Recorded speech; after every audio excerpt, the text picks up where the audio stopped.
Chapter 414. Pure-Blooded Ferocious Beast. Chapter 414. Pure-Blooded Ferocious Beast. What are you doing? Yen Jun was flustered and his voice was quivering. He forced himself to calm down and explain, I didn't do it on purpose. I just lost my footing and nearly fell down. That was how that beast managed to sneak in. Tang Yu and the others merely witnessed the frost leopard pouncing toward Su Zimo, but they did not know the reason why. When they heard that, everyone frowned. There was nothing wrong with Yen Jun's explanation, but if Su Zimo had reacted slightly slower earlier, his neck would have been bitten by the frost leopard. Su Zimo did not reply and merely looked calm with a hint of mockery in his eyes. Suddenly, Yen Jun felt like he had nowhere to hide. Su Zimo was reading his thoughts completely. Why you can't kill me? I'm the only 7 Meridian Foundation establishment cultivator in the battle hall. Su Zimo, don't be impulsive. Yen Jun's eyes darted around and he panted slightly, getting more nervous by the moment. 2 ancient remnant beasts crept over stealthily.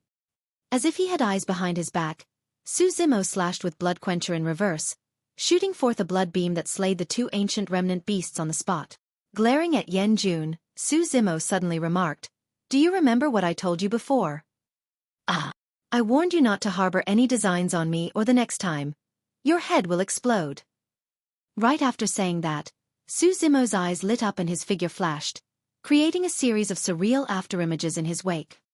Yen Jun felt his eyes blur and by the time he wanted to retreat, Su Zimo had already arrived before him with a razor-sharp gaze that was filled with endless killing intent. After meeting Su Zimo's gaze, Yen Jun felt his eyes sting and tears flowed out, causing him to close his eyes instinctively. From there on, he never opened his eyes again. In front of everyone, Su Zimo slapped his backhand tightly against Yen Jun's cheek. Snap! Yen Jun's cheek sank in deeply and his skull shattered, distorting his facial features completely as everything else turned into meat sludge. His corpse was sent flying and a group of ancient remnant beasts fought to devour it before it even reached the ground. Even though Yen Jun was an Elixir Yang sect cultivator, even though he was a 7 Meridian Foundation establishment cultivator of the Battle Hall, even though Su Zimo was only an outsider, no one from Elixir Yang sect objected to Su Zimo's actions. That was because all of them knew that they would have long been swallowed up by the ancient remnant beast stampede if not for Su Zimo. Let's carry on. Everyone, don't stop. After killing Yen Jun, Su Zimo turned around and led the cone-shaped formation forward once more. Although his green robes were stained with the fresh blood of countless ancient remnant beasts, Su Zimo seemed as if he had infinite stamina. At that moment, he resembled a god of war soaked in blood. His eyes shone brighter by the moment as he pushed forward, slashing Blood Quencher widely with valiance and ferociousness. Even so, there were Elixir Yang sect disciples that died continuously along the way, dragged into the beast stampede without a chance to escape. The cone-shaped formation shrank endlessly. Almost all the Battle Hall cultivators at the Outer Rim were injured, and the formation might have long broken apart if not for the endless elixirs of Elixir Yang sect. The path ahead was pitch black and nobody knew when the beast stampede was going to end nor where the Elixir Pool sect ruins were at. All they could do was follow Su Zimo instinctively and venture deeper into the valley. Everyone was trying their best to hold out.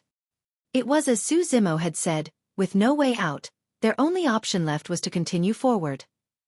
Su Xiaoning followed the crowd forward endlessly. She would attack as well. However, given her cultivation realm, she might not be able to break through the defenses of the ancient remnant beasts, even though she was using a supreme-grade flying sword.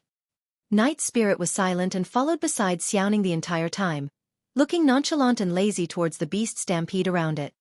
Massive in size and pitch black all over, Night Spirit seemed to have melded into the night, leaving nothing but a pair of black eyes that shone with a disturbing glint from time to time. All of a sudden, in a mountain range far ahead, a series of rainbow lights shot out in succession, illuminating the skies and conjuring the scenery of a beautiful palace that was majestic and stunning. Instinctively, everyone paused in their tracks and looked over with agape mouths. Although nobody had seen what the Elixir Pool sect ruins looked like, everyone realized the instant they saw that fairy tale-like palace that it was the place they were painstakingly searching for. Initially, nobody had any direction nor did they know where the Elixir Pool sect ruin was located. But at that moment, the lights in the distance became a beacon for all the cultivators in the valley. Rush! Kill with your might. The Elixir Pool sect ruin is right ahead. Although there was the guise of the night fog and nobody from Elixir Yang sect could see what was going on far away, they could hear faint shouts coming from their sides. They were not the only ones. Glass Palace, Malevolent Earth sect and the cultivators of all the other sects that entered the valley were being attacked by the beast stampede. Tang Yu declared with a joyful expression, "Everyone, hang on tight. The Elixir Pool sect ruins are right ahead. As long as we can reach it, we'll be safe." All the ancient sect ruins possessed immense defensive power and remnant beasts did not dare to enter at all. Right now, there were only 500-odd people left in Elixir Yang sect and they were all exhausted. However, they were invigorated upon hearing Tang Yu's words and their stamina seemed to have recovered. Su Zimo's expression was calm and did not feel much joy. Something was amiss. The beast stampede before them was formed with ancient remnant beasts. There must be traces of pure-blooded ferocious beasts behind them. How else would such an orderly ancient remnant beast stampede be formed without the intimidation of pure-blooded ferocious beasts at the back? Roar! Suddenly, at the base of the Elixir Pool sect ruins mountain range, a shuddering roar sounded, causing the entire beast stampede to pause for a moment. A gigantic demon beast appeared at the back of the beast stampede. Filled with pitch-black fur, it resembled a demon hound as it opened its mouth and spat out flames for hundreds of kilometers, incinerating everything in its path and burning countless cultivators into ashes. Everyone was shocked. "It's a Huado." Su Zimo narrowed his gaze and remarked slowly. Uncle Yang nodded as well with a grim expression. "That's right, it's a Huado." The Huado was a pure-blooded ferocious beast that was extremely violent and could spit flames. With luscious fur, it resembled a lion with an ugly face. A pure-blooded ferocious beast had appeared. So what if it's a pure-blooded ferocious beast? It's just one. If we join forces, we'll definitely be able to kill it. Far away in the fog, the voice of Xueqi from Malevolent Earth sect sounded, filled with killing intent. "Hoo hoo hoo." Suddenly, the voice of a boy crying sounded from the foot of the mountain. Su Zimo's expression changed as he frowned. Could it be? Woo woo woo. The next moment, the childlike voice turned shrill and piercing. Many cultivators could not handle it and groaned as they clutched their ears, bending over. The figure of a demon beast appeared under the illumination near the Elixir Pool sect ruins. With 9 heads, it resembled a hydra as it opened its mouths and cried like infants. Pure-blooded ferocious beast, 9 neonate. Uncle Yang exclaimed. Chapter 415, Supreme God Strength. Chapter 415, Supreme God Strength. Pest, pest, pest. Before the cries of the infant could subside, a series of strange sounds came from the other side, resembling the hiss of a snake. However, the sound was really loud. Looking over subconsciously, everyone was shocked and took a deep breath of cold air. There was truly a snake beneath the mountain range. The gigantic snake coiled up from the ground and stretched its upper body, revealing a height over 1,000 feet tall and scales the size of a basin. The snake's head could almost reach the top of the sky as it looked down at everyone with cold and vicious eyes, twisting the clouds with every breath. Swoosh! An evil gust of wind blew by and the gigantic snake swayed its forked tail that looked like a pair of hooks. They glistened coldly and emitted a foul smell. It was obvious that they were poisonous. The long tail swept across the ground and the hooks at its tip pierced the bodies of nearly 100 cultivators, causing blood to flood. Many of those cultivators reacted quickly and managed to crush protection talismans first. However, their protection talismans were like paper against the hooks of the gigantic snake and could not even withstand a single blow. Many of the cultivators hung on the hooks with blood dripping down in a ghastly sight. They struggled and yelled as they were slowly sent into the mouth of the gigantic snake. With a squirm of its throat, the gigantic snake swallowed almost 100 cultivators in one gulp. Pure-blooded ferocious beast, hook snake. Even Su Zimo's expression was turning slightly grim. The current situation was obvious.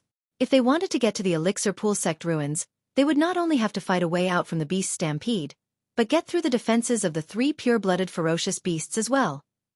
Furthermore, All three pure-blooded ferocious beasts were clearly at peak foundation establishment and had terrifying strength. This was far beyond what Su Zimo had expected. It would be difficult if he wanted to kill three pure-blooded ferocious beasts given his current strength. Unless he chose to take on his demon form. After assuming demon form, Su Zimo would become an extremely powerful existence that was even more terrifying than the pure-blooded ferocious beasts. Screech! All of a sudden, a high-pitched roar pierced through the clouds at the horizon. A massive bird soared through the skies with its golden body that was extremely piercing in the night. It had 2 horns on its head and spread its 100-feet-wide wings, looking down with a sharp gaze. With a swoop, the bird opened its sharp claws and tore 2 cultivators apart, splattering their meat and blood everywhere. All the cultivators who entered the ancient battlefield were completely defenseless against the pure-blooded ferocious beasts. After killing dozens of cultivators, the bird screeched again, looking excited with its cruel gaze. See, could that be another pure-blooded ferocious beast? An Elixir Yang sect cultivator asked with a trembling voice. Uncle Yang nodded and gulped. That should be a goo bird, one of the ancient pure-blooded ferocious beasts. It's said that the bloodline of an immortal bird, the Golden Rock, flows within it. Tang Yu took a deep breath to compose herself and said slowly, that's the 4th pure-blooded ferocious beast. Uncle Yang whispered, Young master, retreat. Even if I have to give up my life, I'll make sure you get to escape. Previously, Uncle Yang did not waver even against the beast stampede formed by the ancient remnant beasts. However, upon seeing the 4 pure-blooded ferocious beasts, he finally had the intention to retreat. Nobody in their group was a match for the pure-blooded ferocious beasts. Even if they could break free from the obstructions of the pure-blooded ferocious beasts, it would be a miracle if even a tenth of their current 500 cultivators could survive. Tang Yu looked hesitant and turned towards Su Zimo instinctively. Sighing, Uncle Yang lamented internally, although that lad's methods are sharp and powerful, he isn't a match for the pure-blooded ferocious beast still. At that thought, Uncle Yang urged again, Young master, we have a chance to escape now that the pure-blooded ferocious beasts haven't turned their attention towards us yet. If... Dong, dong, dong. Before he could finish, Uncle Yang was interrupted by a series of dull sounds. It was mighty and strong, as if someone was beating the heavenly drums. The next moment, a gigantic white ape leaped out from behind the mountain range. Over 100 feet tall, its massive red feet stomped heavily on the ground, giving off deafening bangs. The ground was torn asunder and revealed a series of dark ravines. Rearing its head and roaring, the gigantic ape drummed against its chest with its fists, giving off the dull sounds. Right after, its gaze turned towards the group from Elixir Yang sect, baring its fangs in a bloodthirsty manner. Not good. Uncle Yang was alarmed. It was probably too late even if they wanted to retreat now. They had already been targeted by a pure-blooded ferocious beast. The 5th pure-blooded ferocious beast had appeared. A white head with red feet and the appearance of an ape. The only pure-blooded ferocious beast that fit this description was a Zhu Yan. Roar! The Zhu Yan roared in the direction of Elixir Yang sect and suddenly extended a massive palm, smashing the mountain range near it. Instantly, the mountains collapsed and the earth cracked. Everyone was dumbstruck. That was the power of a pure-blooded ferocious beast. It could crush mountains and split the earth, swallowing rivers with its mighty energy. Hugging a gigantic mountain top with both arms, the Zhu Yan flung it towards the area where Elixir Yang sect was. Although the mountain top did not seem huge against the massive figure of the Zhu Yan, it seemed to cover the skies as it was thrown over. That was no mountain top. It was an entire mountain. Everyone merely felt their vision turn dark as the gigantic mountain crashed down towards them with a mighty aura, filling the skies with debris. Even ancient remnant beasts would turn into sludge if they were crushed by that mountain. Hurry, run! Unable to withstand the pressure, someone shrieked and turned to run, wanting to get out of the radius of the mountain before it landed. Tang Yu wanted to retreat, but she realized that Su Zimo was rooted on the spot, looking at the descending mountain with a raised head as though he was scared stiff. Hurry, let's go! Feeling her heart clench, Tang Yu hurriedly advanced and grabbed Su Zimo by the arm, wanting to drag the latter away. Suddenly, Su Zimo let out a long howl and the sound of a tsunami roared from within his body. Tang Yu froze in her tracks and her expression changed slightly. Channeling his bloodline, Su Zimo stomped on the ground heavily before leaping up, welcoming the descending mountain with both arms. Boom! When Su Zimo's hands met the bottom of the mountain, gravel flew everywhere with a deafening sound. His clothes were completely torn, revealing a pair of muscular arms with swelling muscles that intertwined like liquid steel. Splash! Pang! Pang! Pang! Tsunami blood and tendons like a bowstring. This was the limit of Su Zimo's strength without assuming demon form. The mountain was still descending. Against the descending mountain, Su Zimo seemed incomparably small. In fact, he wasn't even as large as the spilling gravel and looked laughable, like an ant trying to shake an ancient tree. However, the mountain was stopped just as it was about to land on the ground. An upright figure stood between the mountain and the ground, straight as a pencil with unbuckling knees and a fervent gaze, holding up an entire mountain with his supreme god's strength. Notwithstanding the many Elixir Yang sect disciples, even the Zhu Yan who was watching from afar was dumbfounded, as if it could not understand what was happening. Ha! Taking a deep breath of air, Su Zimo channeled strength into his arms and lifted the mountain above his head, flinging it back in the opposite direction. Chapter 416. Severely Wounding the Zhu Yan. Chapter 416.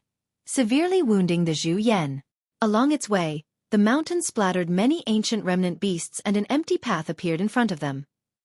The momentum of the mountain did not stop as it continued charging towards the Zhu Yan. The Zhu Yan had a violent temperament and was easily enraged. Roar! Upon seeing that, it was furious as it stared with its bloodshot eyes. Panting out streams of steam, it pounded dully against its chest repeatedly. The ant before it had not only stopped its attack, but was even retaliating. That was a complete provocation of its dignity. Gripping its fists tightly, the Zhu Yan punched violently towards the incoming mountain, as if it was trying to quell the anger in its heart. Boom! A deafening boom reverberated through every corner of the valley. The mountain was smashed into pieces by the Zhu Yan's fists, turning into huge rocks that fell from the sky as dust billowed. Everyone was scared out of their wits as they opened their mouths with shocked expressions. That power had exceeded everything they ever knew. The only people capable of fighting against the pure-blooded ferocious beasts were probably only 8 Meridian Foundation establishment cultivators. The mountain exploded and gravel flew everywhere. The dust was too thick, and coupled with the cover of the night fog, nobody saw that the Zhu Yan had to stagger backwards a few steps even though it managed to crush the mountain. The flesh on its gigantic fists had split open with fresh blood flowing. It was injured. The scarlet blood triggered the Zhu Yan's ferocity entirely. Roaring into the skies, the Zhu Yan charged in the direction of Elixir Yang sect before the dust and smoke had even cleared. Deep pits were dug as it stomped on the ground with its massive feet, creating spiderweb-like cracks in its wake. The ground shook and the mountains trembled. Naturally, there was no way that Su Zimo thought a mountain was enough to injure a Zhu Yan severely. If you guys find an opportunity later, rush forward with all you've got and don't turn back no matter what. Turning around, Su Zimo instructed Tang Yu before taking a deep breath and charging forward with his blood quencher, ready for a massive battle against the incoming Zhu Yan. He did not expect to kill the ancient ferocious beast, but at the very least, he wanted to divert the Zhu Yan's attention to allow Elixir Yang sect to run through its obstruction. Right then, Su Zimo suddenly felt something arching his arm gently. He turned over and was slightly stunned. Before he knew it, Night Spirit had run to his side, bringing Xiaoning along with it. At that moment, its head was lowered as it rubbed against his arm with its cheek in an intimate manner.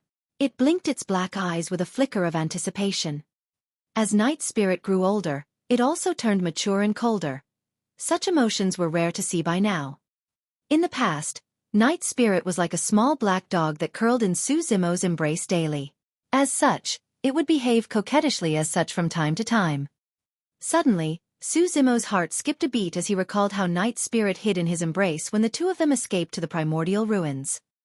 This was the same expression that Night Spirit had back then. At that time, it devoured half of a dragon egg. You're thinking of... Pointing at the Zhu Yan that was rushing over from afar, Su Zimo raised his brow slightly and did not continue.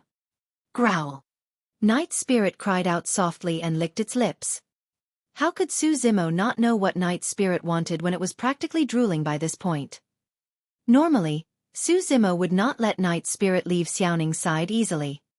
However, it was rare for Night Spirit to make such a request and he could not bear to reject it. Before this, Night Spirit would not touch the flesh of any spirit beast or demon. Even the meat of ancient remnant beasts did not interest Night Spirit, and it would only consume a little. Su Zimo could not figure out what Night Spirit liked to eat, and he could not possibly hunt for dragon eggs for it repeatedly. Now he vaguely realized that Night Spirit's food might be pure-blooded ferocious beasts. Su Zimo was secretly shocked. What was Night Spirit's background for it to deem pure-blooded ferocious beasts as food? Could it be even more terrifying than pure-blooded ferocious beasts? When he recalled the greedy expression on Night Spirit's face back in the Primordial ruins when it looked at the dragon egg with fervent eyes, Su Zimo found himself getting increasingly curious towards Night Spirit's background. Be careful, he instructed as he patted Night Spirit on the head. Without replying, Night Spirit melded into the night in a flash, vanishing without a trace.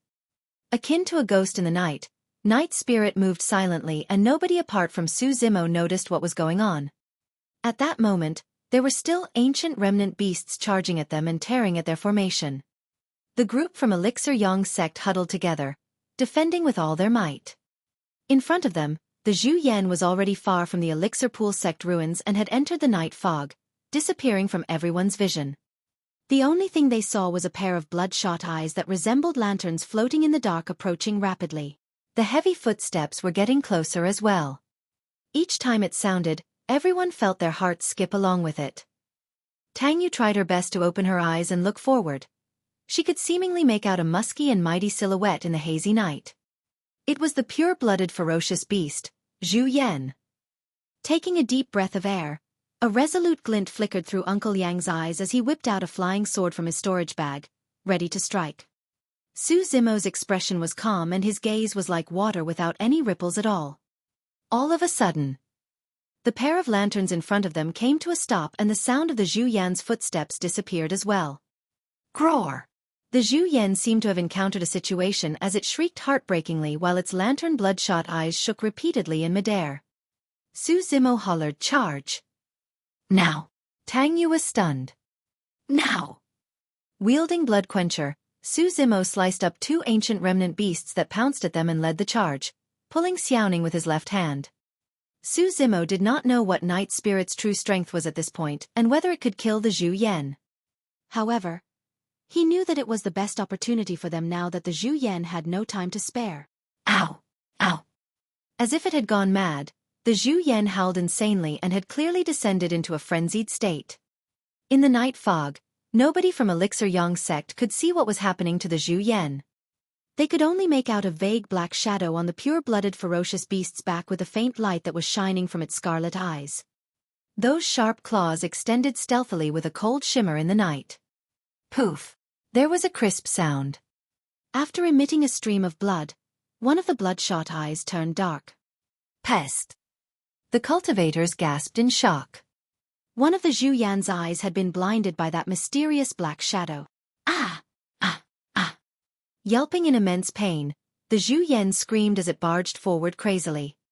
Some ancient remnant beasts that could not dodge in time were rammed to death on the spot while some others were trampled into meat sludge tragically without any corpse left behind. With the Zhu Yan severely wounded, the beast stampede was dispersing.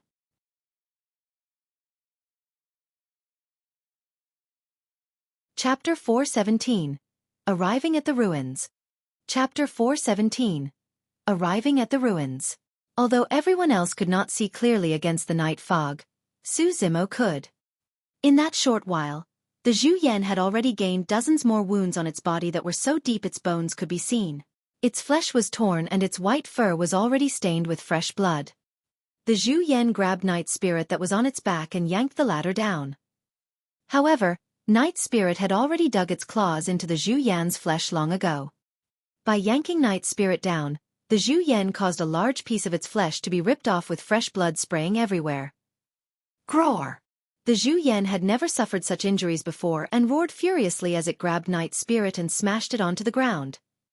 If that smash was realized, Night Spirit would definitely suffer even with its physique. In midair, a black shadow darted by. Poof! It was Night Spirit's tail, piercing through the Zhu Yan's arm. In that instant, blood gushed out in a stream and one of the Zhu Yan's arm was crippled on the spot. It fell limply to the side and the Zhu Yan's strength decreased. After rolling on the ground, Night Spirit got up safely and glared at the Zhu Yan coldly while licking its lips.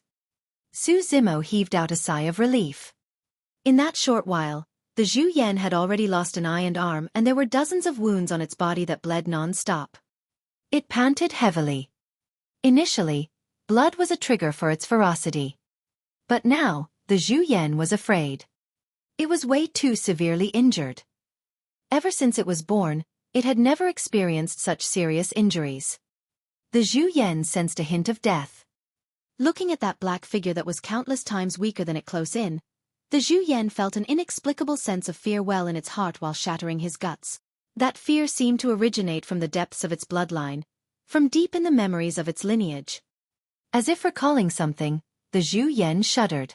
Its lone eye was filled with fear as it turned and fled without hesitation. Su Zimo shook his head secretly upon seeing that. The Zhu Yan might have had a chance of surviving if it chose to fight Night Spirit head-on with its life. But now that its back was exposed to Night Spirit, it was dead for sure. Su Zimo led the Elixir Yang sect group ahead, sprinting in the direction of the Elixir Pool sect ruins.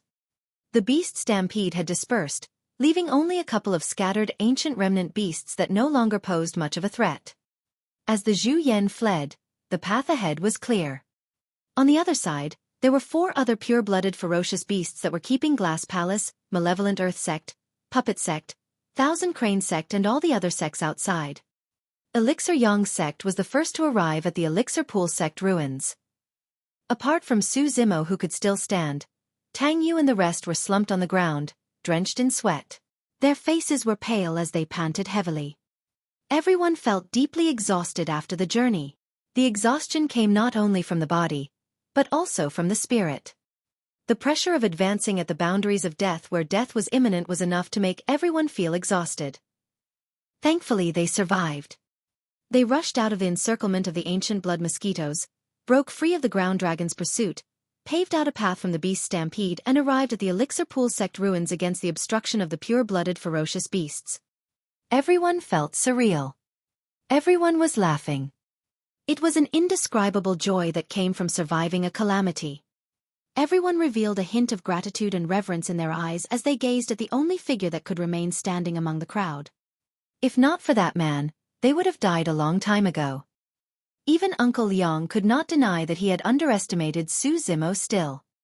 When he saw the ancient remnant beast stampede, Uncle Liang expected that the best outcome was if 10% of their 1,000 cultivators managed to survive. When he saw the pure-blooded ferocious beasts blocking the way, he already had the intention to retreat. He truly hadn't expected that more than 400 Elixir Yang sect cultivators would have managed to arrive at the Elixir Pool sect ruins alive under Su Zimo's lead. Tang Yu raised her head slightly and looked at Su Zimo's back view with a dazed expression. Just who in the world are you? Suddenly, she was filled with immense curiosity towards Su Zimo. What was that mysterious beast that fought with the Zhu Yan? I don't know, I didn't manage to see it clearly. It's fortunate that the mysterious beast appeared to help us or we would have been doomed.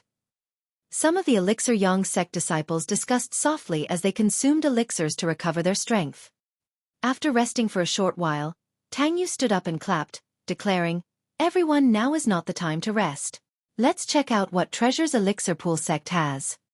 "All right," everyone replied. The cultivators supported one another and stood up, entering Elixir Pool sect under Tang Yu's lead. Despite the passage of time, many of Elixir Pool sect's palaces and buildings remained intact. Before long, Xiaoning suddenly tugged Su Zimo's sleeve. He turned around and saw her pointing to her chest where a mysterious elixir furnace was placed. "There's a reaction?" Su Zimo asked. "Yes, it's getting hotter," Xiaoning replied. Su Zimo nodded. The mysterious elixir furnace was most likely related to Elixir Pool sect of the ancient era. Everyone continued advancing while Su Zimo turned around and frowned slightly. Night Spirit had not returned yet. Logically speaking, this period of time should be enough for Night Spirit to kill the Zhu Yan. However, Su Zimo could not find any trace of Night Spirit at all. He did not think too much about it. In such an environment, even if Night Spirit met with danger, it would be able to escape unscathed given its alertness and methods. The largest palace in Elixir Pool Sect was its Elixir Refinement Hall. The Elixir Refinement Hall was right in front of them, especially striking in the ruins with its majesty and height of over 100 feet. Even from afar, everyone could still smell a faint medicinal fragrance. Every single treasure in the Elixir Refinement Hall was something that Elixir Yang sect wanted. If the recipe for the Meridian Unlocking Elixir was preserved, it could only be in a single place, the Elixir Refinement Hall right before them. Speeding towards the Elixir Refinement Hall, everyone arrived at its entrance before long.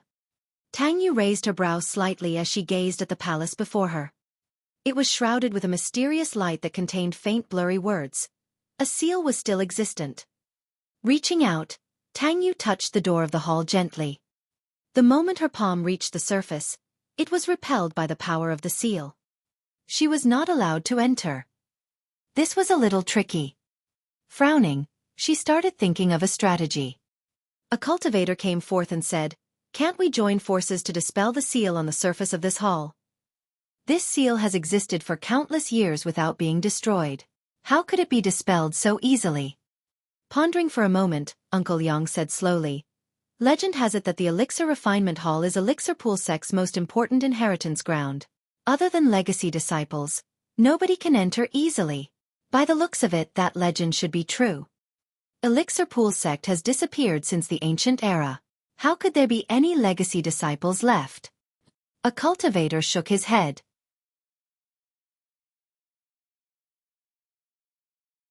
Chapter 418. Consciousness Inheritance. Chapter 418. Consciousness Inheritance. Right then, Su Xiaoning walked out slowly from the crowd with a dazed expression, as if she had entered a trance, and walked slowly towards the Elixir Refinement Hall before them. Her chest shone with a mysterious brilliance.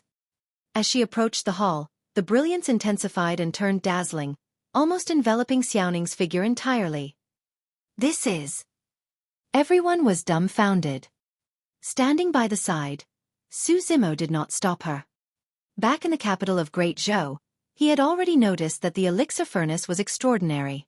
After entering the ancient battlefield, his conjecture was further verified. Upon arriving here, Su Zimo could almost confirm that the mysterious elixir furnace had a deep connection to Elixir Pool Sect. Right in front of everyone, Xiaoning walked towards the hall step by step, reaching out with her jade-like hand to touch the seal of the hall gently. To everyone's surprise, she was not repelled by the seal. On the contrary, the mysterious emblems that revolved on the surface gathered towards Xiaoning continuously, as if they were attracted by something. Consciousness Inheritance. Uncle Yang exclaimed. All the cultivators present let out envious expressions when they heard that. In the ancient battlefield, elixirs and treasures were not the most precious things. The true opportunities came from obtaining the inheritance of ancient mighty figures and sects. In truth, the Saber Mountain Spirit Sea was one of those. In certain sects, true secret skills were not preserved in the form of cloth, bamboo slips or manuals, just in case they were leaked to outsiders. There was a possibility that the Elixir Refinement Hall before them contained many elixir recipes of the ancient era. However, the true secrets of Elixir Pool Sect must definitely be within that consciousness inheritance before them. In other words, Su Xiaoning was the only one that obtained the true secrets of Elixir Pool Sect. Why is it her? Someone could not help but ask. Tang Yu replied, Xiaoning must be in possession of an extremely important token of the Elixir Pool Sect. The Elixir Refinement Master that this token belonged to must have been a legacy disciple of Elixir Pool Sect. Stroking his long beard, Uncle Yang said with great gratification, "There's a chance for our sect to restore the former glory of the Elixir Pool Sect after this girl obtains its inheritance and joins our sect." Su Zimo was truly relieved as well. Initially, the reason why Elixir Yang sect took Xiaoning in was because they wanted to rope him in for his strength. He was worried that she would suffer after joining Elixir Yang sect. But now, that worry was completely unfounded. After obtaining Elixir Pool Sect's inheritance, if Xiaoning were to cultivate diligently after joining Elixir Pool Sect coupled with the help of the mysterious Elixir Furnace, she would definitely turn out to be a top-tier Elixir Refinement Master with unlimited potential in the future. Tang Yu came to Su Zimo's side and whispered, "Don't worry, fellow Taoist Su, after returning to the sect, I'll definitely take Xiaoning to the sect master along with Uncle Liang to report about this matter. Our sect master is an Elixir Refinement Grandmaster with high standards. Even until now, she has only accepted one personal disciple. I'm sure she'll definitely take a liking to Xiaoning and take her under her wing." Su Zimo nodded. An Elixir Refinement Grandmaster. Although Elixir Refinement Masters and Elixir Refinement Grandmasters sounded similar, their statuses were starkly different. There wasn't a single Elixir Refinement Grandmaster in the entire Great Zhou dynasty. Above Elixir Refinement Masters were Great Elixir Refinement Masters and Elixir Refinement Grandmasters were after that. Many Elixir Refinement Masters have never been on the verge of reaching the level of a Great Master in their entire lives, let alone be a Grandmaster. In the field of weapon refinement, there were also the titles of Great Master and Grandmaster. Although Su Zimo had the help of his spirit perception and had even managed to refine a perfect spirit weapon, he was still only a weapon refinement master. He could only turn into a great weapon refinement master after becoming a nascent soul and gaining the capabilities to refine dermic weapons. In other words, in order for one to become a great master, they had to be accomplished both in their craft and their cultivation realm. The sound of clothes tearing through the air sounded behind them. More cultivators had broken through the blockade of the pure-blooded ferocious beasts, and were speeding towards the Elixir Pool Sect ruins. "Everyone, stand in formation and protect Xiaoning," Tang Yu ordered decisively. The most important thing for them right now was to ensure Xiaoning obtained Elixir Pool Sect's inheritance without being interrupted. Regardless of whether those arriving were friends or foe, Elixir Yang Sect would not allow a single mistake to happen in the inheritance process. Before long, around 20 cultivators rushed over, looking wretched and filled with wounds. They were all cultivators of Thousand Crane Sect. Shocked, Su Zimo hurriedly patrolled the crowd. He only let out a sigh of relief after seeing that Lang Ro was fine as he walked over with Tang Yu. "Sister Man, are you all right?" Tang Yu withdrew a few bottles of elixirs and handed them over. Feng Man looked listless and was covered with wounds. She thanked Tang Yu for the elixirs and hurriedly consumed them. Although she had elixirs as well, the effects of hers could not compare to those of Elixir Yang Sects. On the other side, Lang Ro was also badly injured and looked even more pale. However, her expression was cold as ever and a slight warmth only flickered through her eyes upon seeing Su Zimo. Su Zimo also had some elixirs given to him by Tang Yu in his storage bag. Because they were not perfect grade, he wouldn't consume them. As such, he took them all out and handed everything to Lang Ro. She did not decline or stand on ceremony with Su Zimo. After the bloody battle on the long street, the friendship between them had far surpassed that of ordinary fellow disciples. Feng Man consumed the elixirs and rested for a moment before she noticed the group from Elixir Yang Sect standing in front of the Elixir Refinement Hall. Shocked, she exclaimed, "There's so many of you?" "What?" Tang Yu froze. Sighing, Feng Man chuckled bitterly. "It's already a blessing that we're able to survive against the pure-blooded ferocious beasts. There's only 20-odd of our 1,000 cultivators that are left. To think that you guys have more than 400 cultivators remaining. That's incredible." Tang Yu looked at Su Zimo without saying anything. If he hadn't fought at the front for the entire journey, Elixir Yang Sect would have been annihilated long ago. "Also, we got lucky." Feng Man sighed and said, "Initially, the pure-blooded ferocious beast, the goo bird, blocked us and we couldn't get away. Later on, it seemed like it was attacked and couldn't handle it. We only managed to get here by seizing that opportunity. Even then, there's only these few of us left." "Ah, we saw the same thing." Tang Yu replied hurriedly, "The Zhu Yan was blocking our path but out of nowhere, a mysterious beast appeared and injured the Zhu Yan severely. That was how we managed to get over here successfully." Su Zimo's heart skipped a beat. Initially, he was confused over why Night Spirit hadn't returned after so long. After hearing Feng Man's words, he gradually understood. After killing the Zhu Yan, Night Spirit went to kill the goo bird as well. Before he could finish his thoughts, Su Zimo heard Little Fatty's voice from not far away. That's bloody lucky. That 9 neonate was way too scary. It spits fire and water that severely injures or kills upon contact. We can't even get close to it. Luckily some black thing appeared out of nowhere and killed it, or we would have all died there. Xueqi remarked as well. Yes, we saw that too. After killing the 9 neonate, I think that black thing went off for the other 2 pure-blooded ferocious beasts, the hook snake and the huado. Su Zimo's mouth cramped up when he heard that.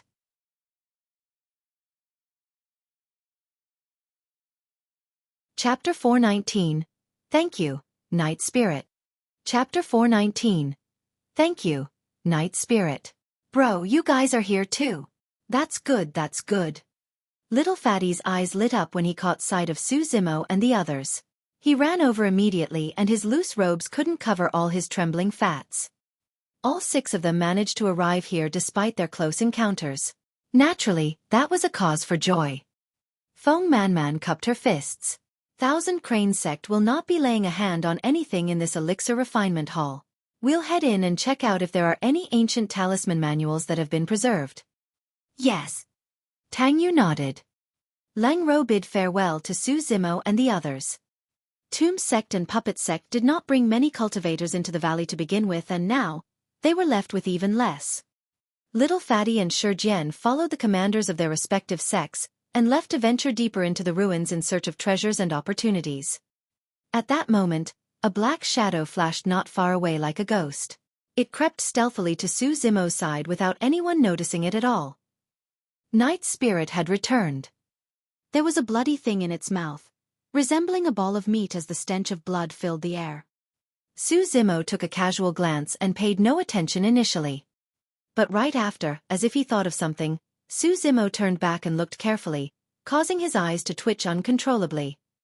It was the Zhu Yan's head. Its neck area was clearly torn off by sharp claws and it was missing an eye. Biting on its snapped head, Night Spirit had returned just like that. Isn't that Night Spirit? Tang Yu smelled the stench of blood and turned to see Night Spirit with a bloody thing in its mouth, standing beside Su Zimo. Yes. Su Zimo replied without saying anything more. Tang Yu frowned slightly. Suddenly, she realized that something was amiss. Night Spirit seemed to have disappeared for a period of time, right after the Zhu Yan appeared. However, everyone's attention was drawn to the Zhu Yan and they were all trying their best to escape. No one paid any attention to whether Night Spirit was among them. Tang Yu could not remember clearly as well. No matter how she tried, she could not recall Night Spirit with them during that period of time, as if it had vanished into thin air. Hesitantly she asked, "Fellow Taoist Su, was Night Spirit with us the entire time?" "Yes, it was." Su Zimo nodded with a calm expression. "Then what's that?" Pointing to the blood lump in Night Spirit's mouth, Tang Yu asked in confusion. Su Zimo replied ambiguously, "I don't know either. It must have bitten that off the corpse of a random ancient remnant beast on the way here." By now, the Zhu Yan was completely disfigured. Its flesh was torn in a mess and its head was dyed red with blood. There was no way Tang Yu could recognize it. Tang Yu was even more confused after asking. Pondering for a moment, she could not come up with a conclusion and let the matter go for the time being. After Tang Yu left, Su Zimo turned to Night Spirit and whispered, "Why did you lug that head back? Why didn't you eat it outside?" Growl. Putting the Zhu Yan's head on the ground, Night Spirit extended its paw and pointed to it before pointing to Su Zimo. If anyone else saw it, they wouldn't have understood what Night Spirit meant. However, Su Zimo knew and he asked with a frown, "You mean to say that's for me to eat?" Night Spirit nodded and licked its lips with a trace of reluctance on its face.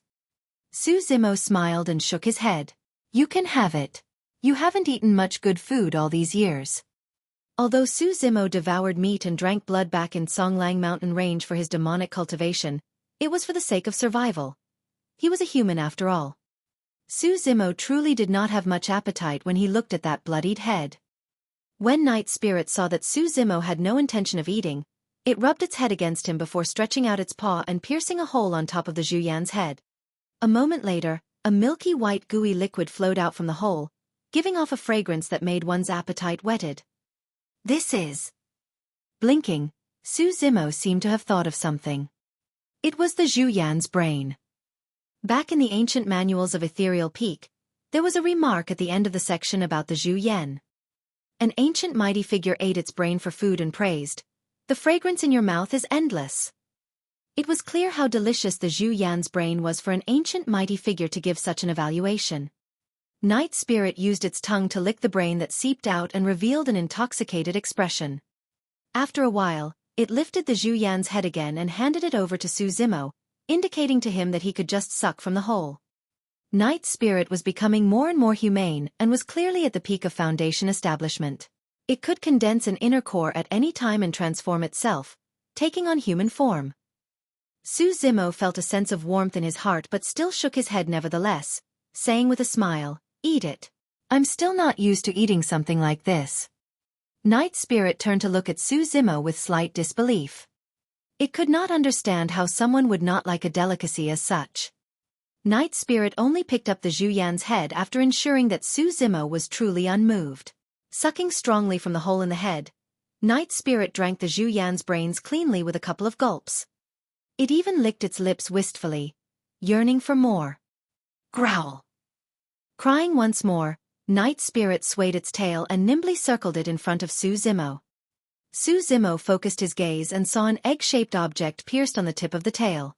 It was around the size of a fist and contained an emerald green liquid beneath its skin. "This is the hook snake's gallbladder." Su Zimo pondered for a moment before probing. Nodding, Night Spirit handed the gallbladder in front of Su Zimo, indicating for him to eat it. If the Zhu Yan's brain was considered as a rare delicacy, the hook snake's gallbladder was considered as one of the rarest herbs in the world. A single drop of the hook snake's gallbladder juice would ensure that an ordinary mortal could live a long life healthily without any ailments. For cultivators, their immunity systems would improve significantly after consuming it, allowing them to be resistant to most poisons. Su Zimo fondled Night Spirit's head and whispered, "Night Spirit, have it yourself. I can be considered immune to all poisons now, so I don't need it." Night Spirit went silent. After a moment, its eyes lit up and it raised its head in Xiaoning's direction, crying a couple of times. "Are you saying that you want to feed Xiaoning the gallbladder?" Su Zimo asked. Night Spirit nodded and made a few gestures. Su Zimo understood. Night Spirit was saying that it failed to protect Xiaoning from being poisoned the previous time round, and that it wanted to give this to her as an apology gift. Xiaoning would not have to worry about getting poisoned in the future after consuming the gallbladder. Su Zimo remained silent. Be it the Zhu Yan's head or the hook snake's gallbladder, both of them were the most precious parts of those two beasts respectively. After retrieving them, Night Spirit did not think of itself but him and Xiaoning. It wanted to share the delicacy with him and help Xiaoning improve her constitution. The reason why Night Spirit acted the way it did was because it treated Su Zimo and Xiaoning as its closest kin. Su Zimo went up and hugged Night Spirit around the waist, patting it on the back while saying softly, "Thank you, Night Spirit."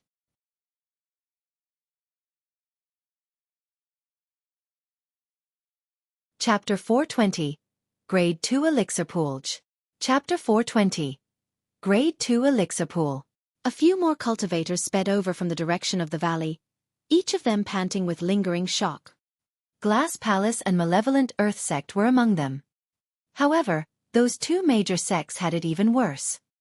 Apart from Pei Chunyu, Glass Palace only had 8 people left and each of them were filled with injuries and had pale expressions. It was the same for Malevolent Earth Sect. In reality, if Night Spirit had not killed the other 4 pure-blooded ferocious beasts, it would have been difficult for the others to survive. The only way out for them would be for a sealer to kill the pure-blooded ferocious beasts by invoking their powers as golden cores. This time round, Su Zimo finally caught sight of the sealers of the 2 major sections. An elderly man in golden robes stood behind Pei Chunyu. Although his hair was gray, his gaze was burning with dominance and his skin possessed a sparkling luster similar to a baby. On the side of Malevolent Earth Sect, a skinny old man in black robes followed closely behind Xueqi with a dark gaze resembling a ghoul. The 2 sealers had appeared. Among the major factions, not all the super sects would send sealers out with their teams. For example, Poison Sect, Puppet Sect and Tomb Sect of the 4 unorthodox groups did not send sealers. Pei Chunyu and the others arrived at the vicinity of the Elixir Refinement Hall and revealed shocked expressions when they swept their gazes across. More than 400 Elixir Yang sect disciples had survived and made it here. Although Glass Palace and Malevolent Earth sect coveted the treasures within the Elixir Refinement Hall as well, they did not dare to force things given the number of people that Elixir Yang sect had. After a slight delay, Glass Palace, Malevolent Earth sect and some other itinerant cultivators headed into the depths of the ruins. Su Zimo gazed at the cultivators of the sects leaving thoughtfully. A moment later he patted Night Spirit on the head and whispered, "Stay here and guard Xiaoning. I'll check out the depths of the ruins." "Are you really going to fight for the Meridian Unlocking Elixir?" Tang Yu frowned when she noticed Su Zimo's intention of heading into the ruins. "Xiaoning's receiving the inheritance here, and in order to prevent any accidents, we can't leave. If you head in alone, you don't stand a chance against all the elites of those major sections. I must get my hands on the perfect Meridian Unlocking Elixir." Su Zimo replied with conviction and a resolute gaze.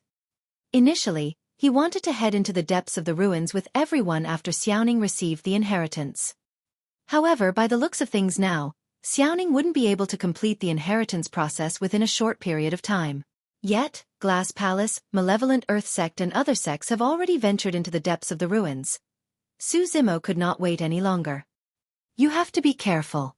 They have sealers with them. Don't force yourself if the situation doesn't look good." Tang Yu said, "I reckon that Xiaoning will definitely inherit the recipe for the Meridian Unlocking Elixir as well. If you don't rush things, you'll definitely get your chance to consume a perfect Meridian Unlocking Elixir in the future." "Got it." Su Zimo nodded, and in a flash, a pair of spirit wings appeared behind him. He soared into the air and sped into the depths of the ruins. Su Zimo had no idea where the Meridian Unlocking Elixirs were located within Elixir Pool sect as well. At that moment, he looked down with the help of the ethereal wings and relied on his shocking eyesight to survey the place continuously while his ears twitched intently to pick up news from surroundings. "East side. Hurry. The elixir storage is there. Hurry over." Vaguely, Su Zimo caught wind of some intermittent conversations. Standing in the air, he looked towards the east and saw a series of spirit lights shooting into the air from a certain area with many cultivators heading over. There's no mistake. In a flash, Su Zimo vanished from where he was. East of the Elixir Pool sect ruins. From above, it could be seen that there were gigantic jade bottles made from rocks lying on the ground, resembling cave abodes. The bottlenecks were the entrances of the caves where words were written. Although they were blurred, they were still recognizable. Grade 1, Grade 2, Grade 3. It was very obvious. The Grade 1 cave abodes would naturally contain Grade 1 elixirs. Grade 2 cave abodes would contain Grade 2 elixirs. Grade 3 cave abodes. There were a total of 8 jade bottle-like cave abodes here. In other words, there was a chance that the 8th jade bottle-like cave abode would contain Grade 8 elixirs. Elixirs that were consumed by golden cores were only at Grade 3. As such, what sort of cultivators were the elixirs meant for? Of course, despite knowing that, the many cultivators that were gathered outside the cave abodes could watch helplessly. That was because all the entrances had seals on them. Even after countless years, the seals were still perfectly preserved.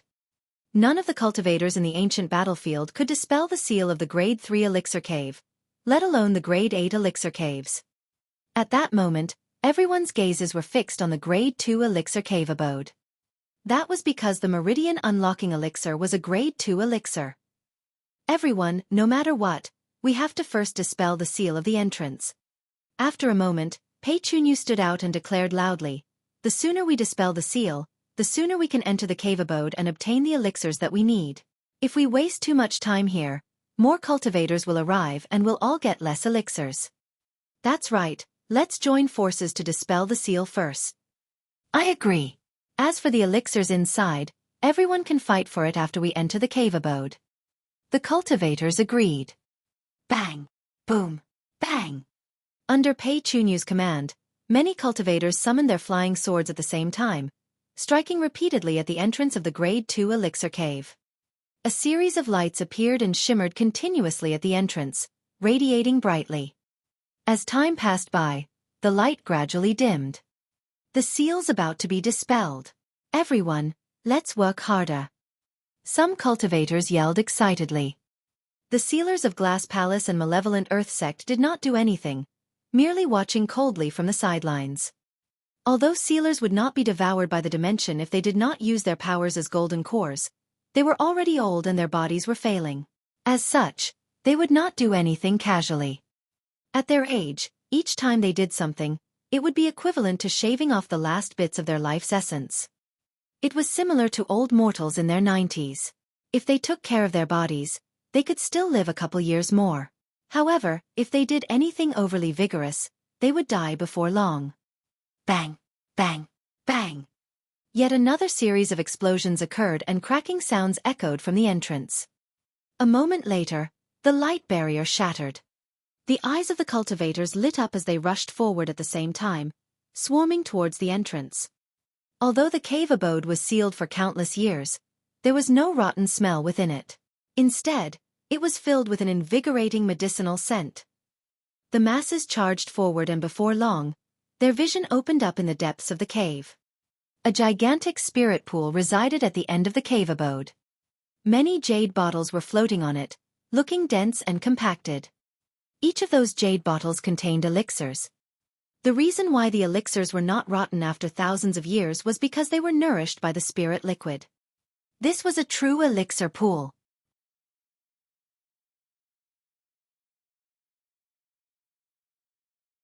Chapter 421, Success. Chapter 421. Success. Clear words were etched on the surfaces of the jade bottles. Spirit Regeneration Elixir, Mystic Young Elixir, Snow Lotus Elixir, Great Essence Nourishing Elixir. The elixirs that everyone were familiar with were all available. Some of the elixirs that had been lost in Tianhuang mainland were also floating in the elixir pool. In fact, there were even some elixirs that nobody heard of. However, none of this was important. Everyone's eyes were fixed on the elixir pool, searching for a particular elixir, the Meridian Unlocking Elixir. Over there! Someone with a keen eye caught sight of a Meridian Unlocking Elixir's jade bottle and exclaimed. Swash, swash, swash. A series of figures bolted over, reaching out for the Meridian Unlocking Elixir in the elixir pool. Scram! Pei Chunyu shouted and channeled his bloodline, and crystal-like rays of light covered his skin. Punching in reverse, he ruptured the head of a cultivator beside him. Completely helpless to resist, a headless corpse fell from midair before the person could make a single sound. At the side, someone withdrew a flying sword and pierced towards Pei Chunyu's head. Without dodging or retreating, Pei Chunyu extended his palm and caught the flying sword in the middle of it. His palm was unharmed. Pei Chunyu's spirit weapon was a pair of gloves and it was at perfect grade. He did not have to fear his opponent's flying sword at all. Humph. Someone the likes of you wishes to fight with me for the Meridian Unlocking Elixir. Laughing coldly, Pei Chunyu exerted force with his palm and snapped the superior-grade flying sword into two, pushing in reverse.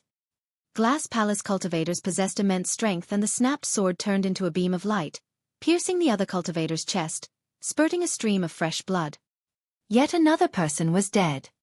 Displaying his might, Pei Chunyu's fists were like a pair of huge hammers and no one could stand in his way. Although some of the itinerant cultivators were at 7 Meridian Foundation establishment as well, they were no match for Pei Chunyu. A single punch from him was enough to snap their tendons and bones, causing their bodies to explode. In the blink of an eye, Pei Chunyu had killed almost all the cultivators around him. On the other side, Xueqi wielded a bone spear that was filled with blood. His expression was grim and he did not hold back at all, killing dozens of cultivators consecutively and staining the elixir pool red. The successors of the two major sects, Malevolent Earth Sect and Glass Palace, stood right at the front of the elixir pool and were on killing sprees. Nobody dared to advance at all. The two of them exchanged glances and leaped at almost the same time, extending their arms to reach for the jade bottle containing the Meridian Unlocking Elixir. You have a death wish. Pei Chunyu's eyes were filled with killing intent as his hands changed trajectory, grabbing towards Xueqi's wrist. Although Xueqi was the fiend heir of Malevolent Earth Sect, he could not compare to Pei Chunyu in terms of physique. If he was grabbed by Pei Chunyu, that hand of his would be crippled. Left with no other choice, Xueyang retreated. His eyes flashed with malice as he remarked coldly, "If I can't get my hands on it, you don't have to dream about doing so either." As he retreated, a mysterious spear tip popped out from Xueyang's ribs. Filled with a thick malevolent aura, it shone brightly with spirit light and stabbed towards Pei Chunyu's palm. Although Xueyang's bone spear was not a perfect spirit weapon, it was basked in malevolent aura day and night for dozens of years, and its might could not be underestimated as well. The collision of the two spirit weapons, coupled with the strength of the both of them, caused a golden and black burst of light to spread from the surface of the elixir pool. Piak, piak, piak. There was no way the delicate jade bottles floating in the elixir pool could withstand that amount of force as they shattered, spilling out countless elixirs that choked everyone with a rich medicinal aroma. Among the countless elixirs, there was a handful of meridian unlocking elixirs that were of excellent quality. Almost all of them had 4 patterns and were at supreme grade. Almost at the same time, their gazes landed on one of the meridian unlocking elixirs. Although that meridian unlocking elixir was obviously smaller than the others, it had 5 dreamy elixir patterns on its surface. A perfect meridian unlocking elixir. Both of their gazes turned fiery and their breathings intensified. Given their potentials, they had an 80% chance to unlock their 8th spirit meridians at one go if they obtained the perfect meridian unlocking elixir. Right now, apart from Pei Chunyu and Xueyang, no one dared to close into the vicinity of the elixir pool. Pei Chunyu had a serious expression as he said slowly, "Xueyang, there's only one of that meridian unlocking elixir.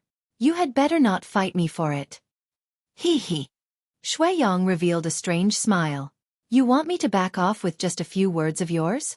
Everything is dependent on our own capabilities. I'll see for myself just how strong your glass heart sutra is." "All right, I'll let you have a taste then."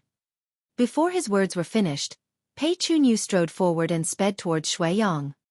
Pei Chunyu had a strong physique and specialized in melee combat. Xueyang would definitely lose if the former closed in. Naturally, Xueyang understood that as well as he flicked his wrist and channeled spirit energy furiously into the bone spear. In the blink of an eye, the bone spear broke into 11 pieces. Previously, outside Shentian City, the malevolent earth sect cultivator, Di Xing, who was sent to assassinate Su Zimo, only had 10 pieces to his bone spear. Xueyang's bone spear had an additional piece. Go! Using malevolent earth sect's defensive weapon technique, Xueyang controlled 11 pieces of the bone spear that were shrouded with black malevolent aura, surrounding Pei Chunyu and blocking the latter's path forward. Although Pei Chunyu was strong, he only had a pair of fists. When he saw the 11 pieces piercing over, Pei Chunyu slapped his storage bag and withdrew a glass metal shield that expanded and blocked in front of him. Boom! A loud bang sounded when the 11 pieces struck his glass metal shield. Both of them had used their full strength. Pei Chunyu staggered backwards and Xueyang's 11 bone spear pieces were reflected. Instantly, a blank area appeared between them. Swash! In that moment that the both of them fought head-on and retreated, a figure sped over with lightning speed, leaving a series of illusory afterimages in midair. In a flash, that figure had already arrived above the elixir pool, scooping the perfect meridian unlocking elixir into his palms with ease. The crowd was in an uproar. It was too fast. Even the spectating cultivators could not react in time, let alone Pei Chunyu and Xueyang. Furthermore, the timing of the person's appearance was way too precise. It was during the moment of Pei Chunyu and Xueyang's clash where both parties were still recovering from their momentums. Just like that, the both of them watched as the perfect meridian unlocking elixir was stolen by someone else. "How dare you! You must have a death wish." Enraged, Pei Chunyu and Xueyang's eyes shone with killing intent that was about to spew out. The cultivators watching were also curious as to who it was that dared to snatch food from a tiger's mouth. That action was equivalent to offending 2 super sects, Glass Palace and Malevolent Earth Sect. The cultivator that arrived later to steal the perfect meridian unlocking elixir paused momentarily and stood in the air without anything beneath his feet. Wearing green robes, his expression was calm as a pair of spirit wings flapped gently behind him. "It's him! Su Zimo!" A wave of shock and astonishment could be heard from the crowd. Pei Chunyu's expression darkened instantly as he put away his glass metal shield. A murderous aura gathered between his brows and he said slowly, "Su Zimo, I couldn't be bothered with you back in Shentian City. But since you wish to die today, you can't blame me. Tisk, tsk, tsk. Xueyang's gaze was ice-cold as he chuckled sinisterly. Hell has no gates to begin with, but you're the one who chose to barge in. Even Elixir Yang sect won't be able to save someone that's hunted by both Glass Palace and Malevolent Earth sect.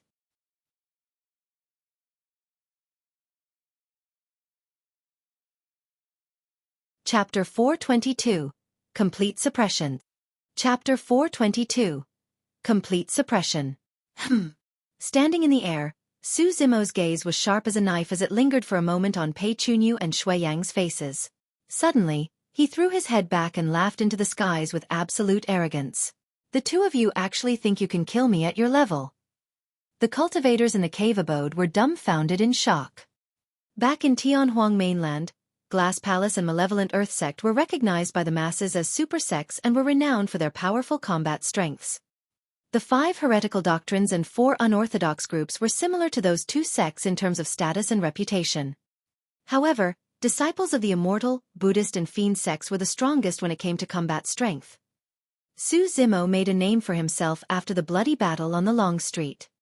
Later on, he destroyed the Poison sect faction in the ancient battlefield single-handedly and his reputation skyrocketed further. However, everyone still felt that Su Zimo was far inferior compared to the disciples groomed by super sects with impressive foundations such as Glass Palace and Malevolent Earth sect. Right after, Su Zimo's next sentence caused an uproar.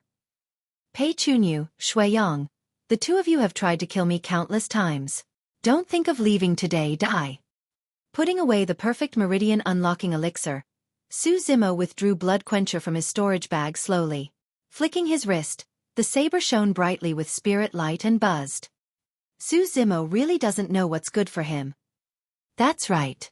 One of them is the successor of Glass Palace and the other's the fiend heir of Malevolent Earth sect. What does an unknown cultivator have to challenge those two strong cultivators? He's a frog in the well at the end of the day. I doubt he even knows about sealers. Many cultivators shook their heads and looked at Su Zimo like they were looking at a fool. Normally, sealers wouldn't attack. However, they would naturally come forth if the successors of their sects were in danger. That was the reason why even Pei Chunyu and Xueyang did not dare to claim that they could kill one another. If they were pushed to their limits and the sealers were forced to act, both sides would suffer immense losses and neither would benefit. But now with the sealers watching, Su Zimo's declaration of killing Pei Chunyu and Xueyang merely attracted mocking laughs. The sealer of Glass Palace was a golden-robed old man. Interesting. The golden-robed old man's eyes flickered with mockery and disdain. The sealer of Malevolent Earth sect, a skinny old man, smirked in ridicule.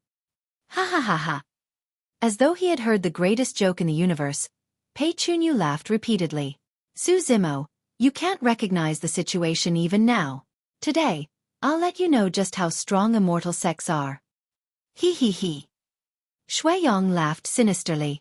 Su Zimo, it's your honor to die in the hands of the successors of Immortal and Fiend sections. Immortal and Fiend sects? All of you bullshits can't even fight against my saber. Su Zimo roared and 6 spirit meridians shone beneath his robes, channeling his spirit energy to the max.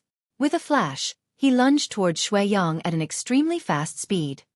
Even under such circumstances, Su Zimo still dared to attack first with a torrential aura. You must have a death wish. Although Malevolent Earth sect also had a body tempering technique, it was weaker compared to top body tempering sects such as Glass Palace and Overlord Palace. If Pei Chunyu was the one that charged over, Xueyang would definitely retreat and keep his distance.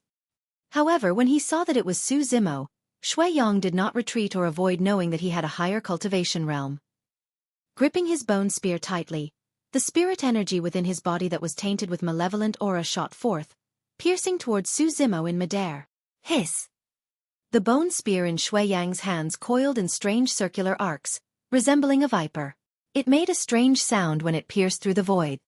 Many cultivators were secretly shocked when they saw his spear technique. Notwithstanding the power of Xueyang's pierce, that spear technique alone was enough to awe. Everyone felt that they were in a difficult situation and could only retreat. Swash! At the same time, Pei Chunyu moved. Fast as lightning. His eyes shone with a shimmering luster and killing intent as he leaped forward and pounced towards Su Zimo's back. Pei Chunyu's plan was very clear. If Xueyang's spear killed Su Zimo, Xueyang would be in a state where he was recovering from his momentum and would definitely reveal openings. Pei Chunyu would be able to seize that moment of weakness to injure Xueyang severely. On the other hand, even if Xueyang did not manage to kill Su Zimo, he could make use of that opportunity to kill the latter while stealing away his storage bag. No matter the outcome, Pei Chunyu would be the biggest winner. At that moment, he did not realize that he missed out on a possibility. On the battlefield. After images of the spear were everywhere along with malevolent aura, and it was difficult to identify between reality and illusion. Su Zimo was in midair when suddenly, the spirit wings behind his back vanished. Everyone was shocked when they saw that. To them, the only way for him to escape was to utilize his spirit wings and dash away instantly. Even so, he might not be able to escape from Pei Chunyu's pursuit entirely. But now that Su Zimo's spirit wings were gone and he was falling freely, it meant that he had no way of escaping and had to fight Xueyang head-on. Although it was only a slight movement, the atmosphere in the battlefield changed miraculously. Descending from the skies, Su Zimo gripped his saber like a fearless god and suppressed Xueyang completely in terms of aura. When they saw that, the expressions of the two sealers changed. Without waiting for them to think further, Su Zimo shouted, "Countercurrent!" A huge saber descended from the sky. Splash! The bloodlight expanded and the sound of a sea tide surged. Alarmed, the two sealers exclaimed, "Saber force!" "Wrong!" The golden-robed old man's expression, and he murmured, as if he had just thought of something, "That saber technique resembles." "See calming 5 stances," the skinny old man muttered. Instantly, a piece of news that they had heard more than 10 days ago flashed through the minds of all the cultivators. The disappearance of the Saber Mountain Spirit Sea. Another cultivator had obtained the Saber Emperor's inheritance after 1,000 years. So it was him. It was no wonder why Su Zimo disappeared for a period of time after the bloody battle the Long Street and was able to uproot Poison Sect with unparalleled dominance upon his return. Everything made perfect sense all of a sudden. Everyone's doubts vanished. Against Countercurrent, Xueyang's spear technique seemed extremely crude and weak. All the spear shadows dissipated instantly, revealing the true spear. Clang! Blood Quencher collided heavily against the bone spear and billions of arcs of lightning surged within the blood beam, drowning and cleansing the malevolent aura on the bone spear. Suppression. It was a complete suppression in terms of aura, technique, bloodline and power. Xueyang yelled in pain as his palms split open with blood flowing out. Instantly, the bone spear flew from his hands and was repelled. Turning into a cold streak of light, it pierced deeply into the wall behind him and the end of the spear trembled endlessly. Crack, crack, crack. Against the impact of that terrifying slash, Xueyang's protection talisman was shattered instantly as he collapsed, spitting out a mouthful of blood. He was severely injured after a slash.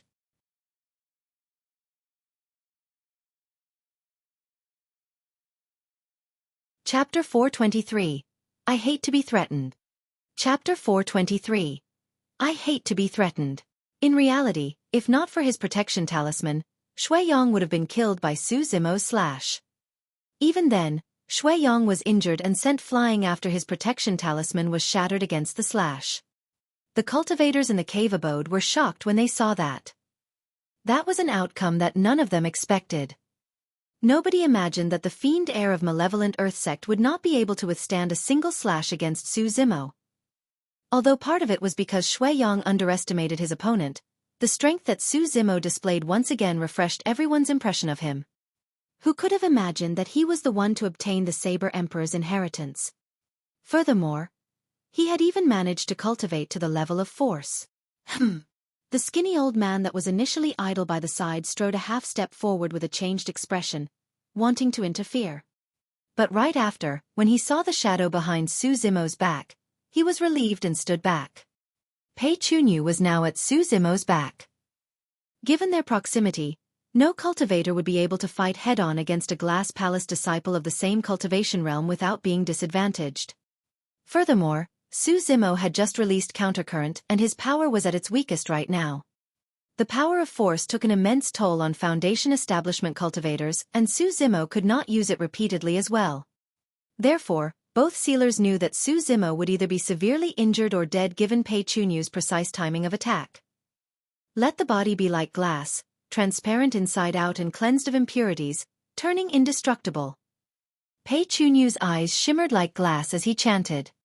With every single word, his aura would change. In the end, there was a mysterious luster covering his muscles, flawless like glass, that raised his aura to a maximum point. Die! Pei Chunyu's black hair fluttered without any wind. Arriving behind Su Zimo, he shouted as he whirled his gigantic fists and smashed down viciously at Su Zimo's head. The gloves that he was wearing were perfect spirit weapons. 5 spirit lights shone with a bedazzling glow and illuminated the entire cave abode. Pei Chunyu's palm was like a blazing sun that shone brilliantly, charging at Su Zimo with a furious killing intent. With a dark gaze, Su Zimo glared at Xueqi, who was sent flying, seemingly indifferent towards Pei Chunyu, who was behind him. Bang! Boom! Boom! All of a sudden, the terrifying sound of tsunamis gushed from within Su Zimo's body. Accompanied with the sound of rumbling thunder, it sent shivers down one's spine. Pang! Pang! Pang! Without even turning back, Su Zimo channeled his bloodline and his tendons shifted. He slashed in reverse against Pei Chunyu's fist with a surging blood beam. Clang! The saber and fist collided into a deafening roar, causing sparks to fly. Indeed, Su Zimo could not release his saber force continuously. However, after attaining lesser mastery of the orifice clearing section, his skin, flesh, tendons, bones, marrow, organs and 7 orifices now formed a major heavenly cycle, and he was sufficiently strong with just the power of his bloodline and body. Grunting dully, Pei Chunyu's expression changed starkly as he retreated repeatedly. His feet dug into the ground with every step, creating a deep footprint. The confidence in Pei Chunyu's eyes was gradually replaced by terror. He truly hadn't imagined that Su Zimo would have the energy remaining to force him to retreat even after inflicting a severe injury on Xueqi. Although he was not injured and his palm was merely trembling slightly with a vague pain, that was enough to have him shocked. This meant that he was definitely not Su Zimo's match if they were to exchange blows when the latter was in his peak condition. He wouldn't have a much better outcome compared to Xueqi's current condition.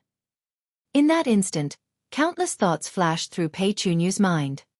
But at that moment, Su Zimo made use of the momentum created by clashing against Pei Chunyu to rebound himself, speeding faster and vanished from where he was. His figure howled forward like a sprinting stallion. He was so fast that the void was buzzing wherever he passed. In the blink of an eye, Su Zimo arrived in front of Xueqi. The tides had turned entirely. Even the 2 sealers did not manage to react, let alone the Foundation establishment cultivators that were watching. After he was sent flying by Su Zimo, Xueqi wanted to retreat with the opening created by Pei Chunyu's attack. He wanted to consume elixirs before joining hands with Pei Chunyu to kill Su Zimo.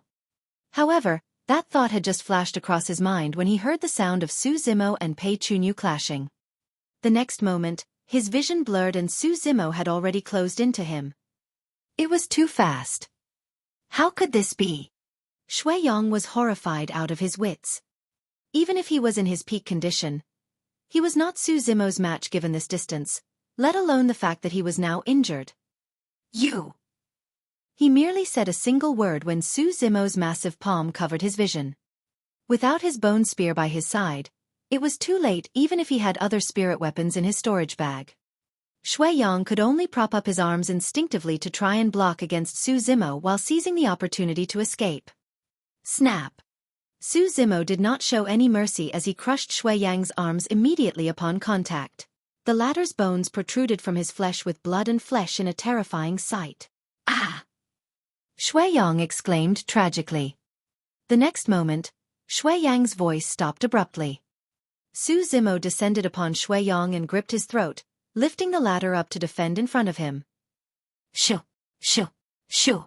At the same time, a few bone spears shot over. A few bone spears that were shooting over stopped in their tracks immediately upon seeing that Xueqi was in Su Zimo's hands. Not far away, the skinny old man had already attacked and wanted to kill Su Zimo with his bone spear to rescue Xueqi. However, he was still a tad too late.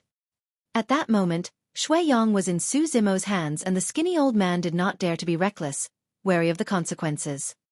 The situation was now in a deadlock. Since the start of the battle, everyone had subconsciously held their breaths in concentration and had already forgotten to breathe. It was only now that they heaved out long breaths. The way everyone looked at Su Zimo changed. Xueqi was not an ordinary cultivator of malevolent earth sect, but the fiend heir. A dignified fiend heir was gripped by Su Zimo by the throat just like that, eyes bulging and tongue sticking out slightly with a purplish expression without being able to say anything. Xueqi's arms dangled lifelessly by the side with his bones crushed, clearly already crippled. With his arms crippled, Xueqi would most likely not amount to much in the future even if he managed to survive. Su Zimo, let him go and we can put aside the feud between you and malevolent earth sect temporarily. I can also spare your life.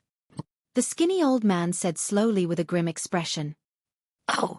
Raising his brow, Su Zimo laughed. The skinny old man continued. You don't have to worry. As a golden core, I'll definitely stick to my words.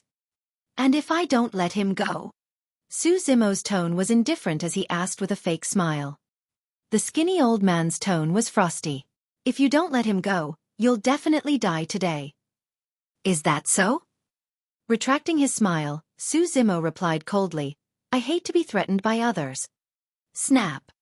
There was a crisp sound.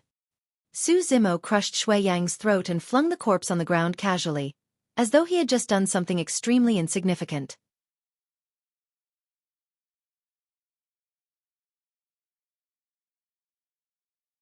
Chapter 424. Dimensional Tearage. Chapter 424. Dimensional Tear. Instantly, the cave abode went so silent that a pin drop could be heard.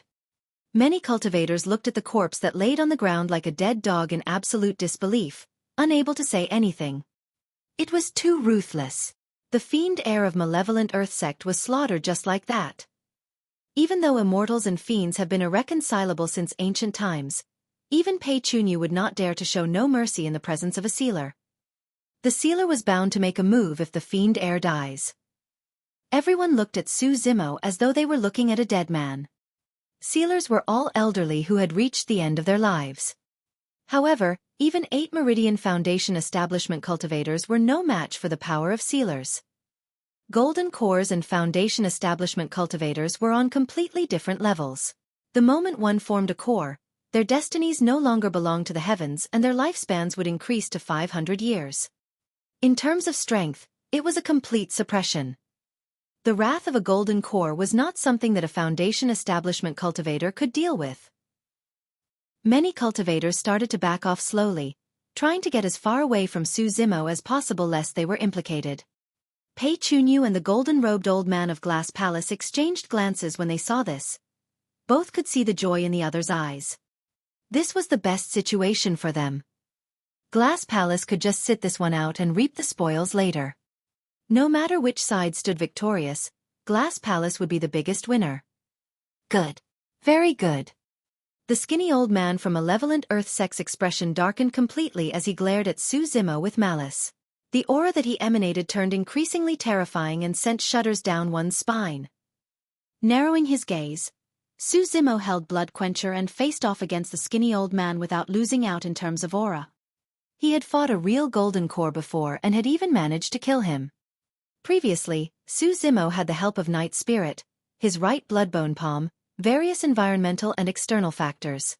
That was how he managed to kill a golden core that was at the end of his lifespan. In terms of actual strength, Su Zimo was definitely no match for a golden core. But now, he had a chance of winning. This was the ancient battlefield and the moment anyone uses the power of a golden core, a dimensional tear would occur to reject them.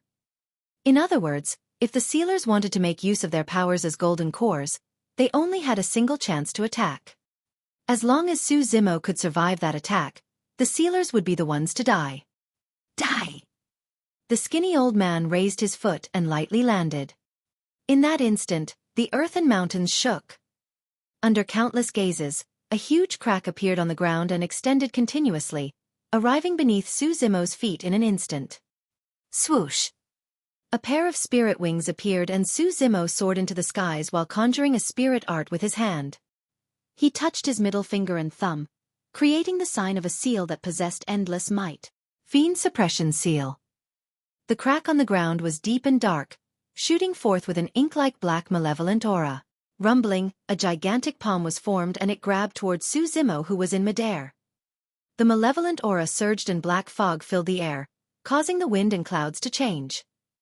The pitch-black palm resembled a ghost claw that extended from hell with the power to forcibly pull all living beings into the abyss. Even the cultivators who had retreated far away felt chills when they caught sight of that palm, let alone Su Zimo, who was standing in the epicenter of the battlefield. That was the power of a golden core to be able to suppress everything. Boom! At the same time, a loud sound came from above the cave abode. A gigantic golden palm descended from the skies, glowing with blinding golden radiance.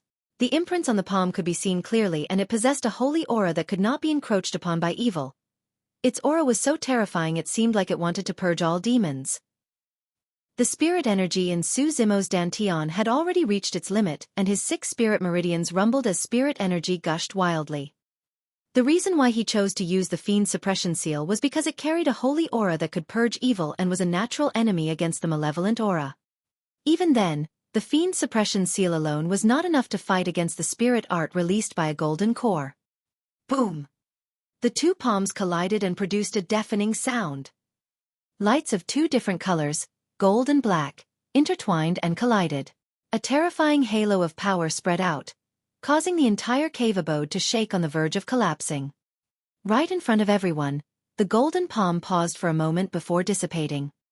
As for the black palm shrouded with malevolent aura, it had clearly weakened. Many cultivators could not help but feel shocked when they saw that. If the both of them were at similar cultivation realms, the divine power within the golden palm would have been able to suppress the skinny old man's spirit art. Clang! Clang! After the two palms collided, a sharp sound of swords humming sounded. 18 supreme-grade flying swords hovered in front of Su Zimo, shining brightly with spirit light. They intertwined in midair, leaving streaks of sword scars. They condensed into a sharp sword formation that emitted endless sword chi. It was the candlelight sword formation. Go! A huge sword-shaped disc was formed and charged towards the gigantic black palm, buzzing and trembling. The black palm opened up, as if it wanted to blot out the sky, and grabbed the candlelight sword formation directly. Poof! Poof! Poof! Initially, the sword-shaped disc was still spinning continuously. However, it came to a stop after being grabbed by the black palm and let out a sorrowful sound. Boom! The sword formation dispersed and the 18 flying swords scattered everywhere. The malevolent aura surrounding the black palm faded even more. Although the candlelight sword formation had dissipated, its power was so terrifying that it riddled the black palm with holes. The Fiend Suppression Seal and candlelight sword formation consumed a huge amount of spirit energy, and they were also Su Zimo's trump cards. Even after Su Zimo's 2 trump cards, the remaining power of the sealer's spirit art was still terrifying enough to destroy everyone. Swoosh! The black palm descended and enveloped Su Zimo before closing its grip tightly. Su Zimo's figure was held in the center of the black palm, and he was instantly engulfed by the spreading malevolent aura. It was over. Although it was blocked by the Fiend Suppression Seal and candlelight sword formation, this was still the power of a golden core after all. Even if Su Zimo's physique could withstand the grip of the black palm, he would be killed the moment the malevolent aura of a golden core seeped into his body and corroded it. On the other side, a tear appeared in the void behind the skinny old man. It gave off a terrifying aura and dragged him inside immediately. The dimensional tear. The rules of the ancient battlefield could not be breached at the end of the day. The skinny old man did not have the chance to strike a second time. Before the dimensional tear closed, the skinny old man's body was already torn to pieces with blood spewing and spraying everywhere, leaving nothing behind. A moment later, the dimensional tear slowly closed. Many people had complicated expressions upon seeing this. If he wasn't targeted by a sealer, a cultivator like him would have been able to stand shoulder to shoulder with the young elites of the various major factions. He asked for it by being so arrogant and insolent. It's true that he's a rare genius to be able to obtain the Saber Emperor's inheritance. What a pity! There's nothing to be pitied. A fallen genius isn't a genius and will definitely be forgotten by others in the end. It was quite an honorable death for him to exchange his life with the sealers. Some looked regretful, some gloated while others shook their heads and sighed.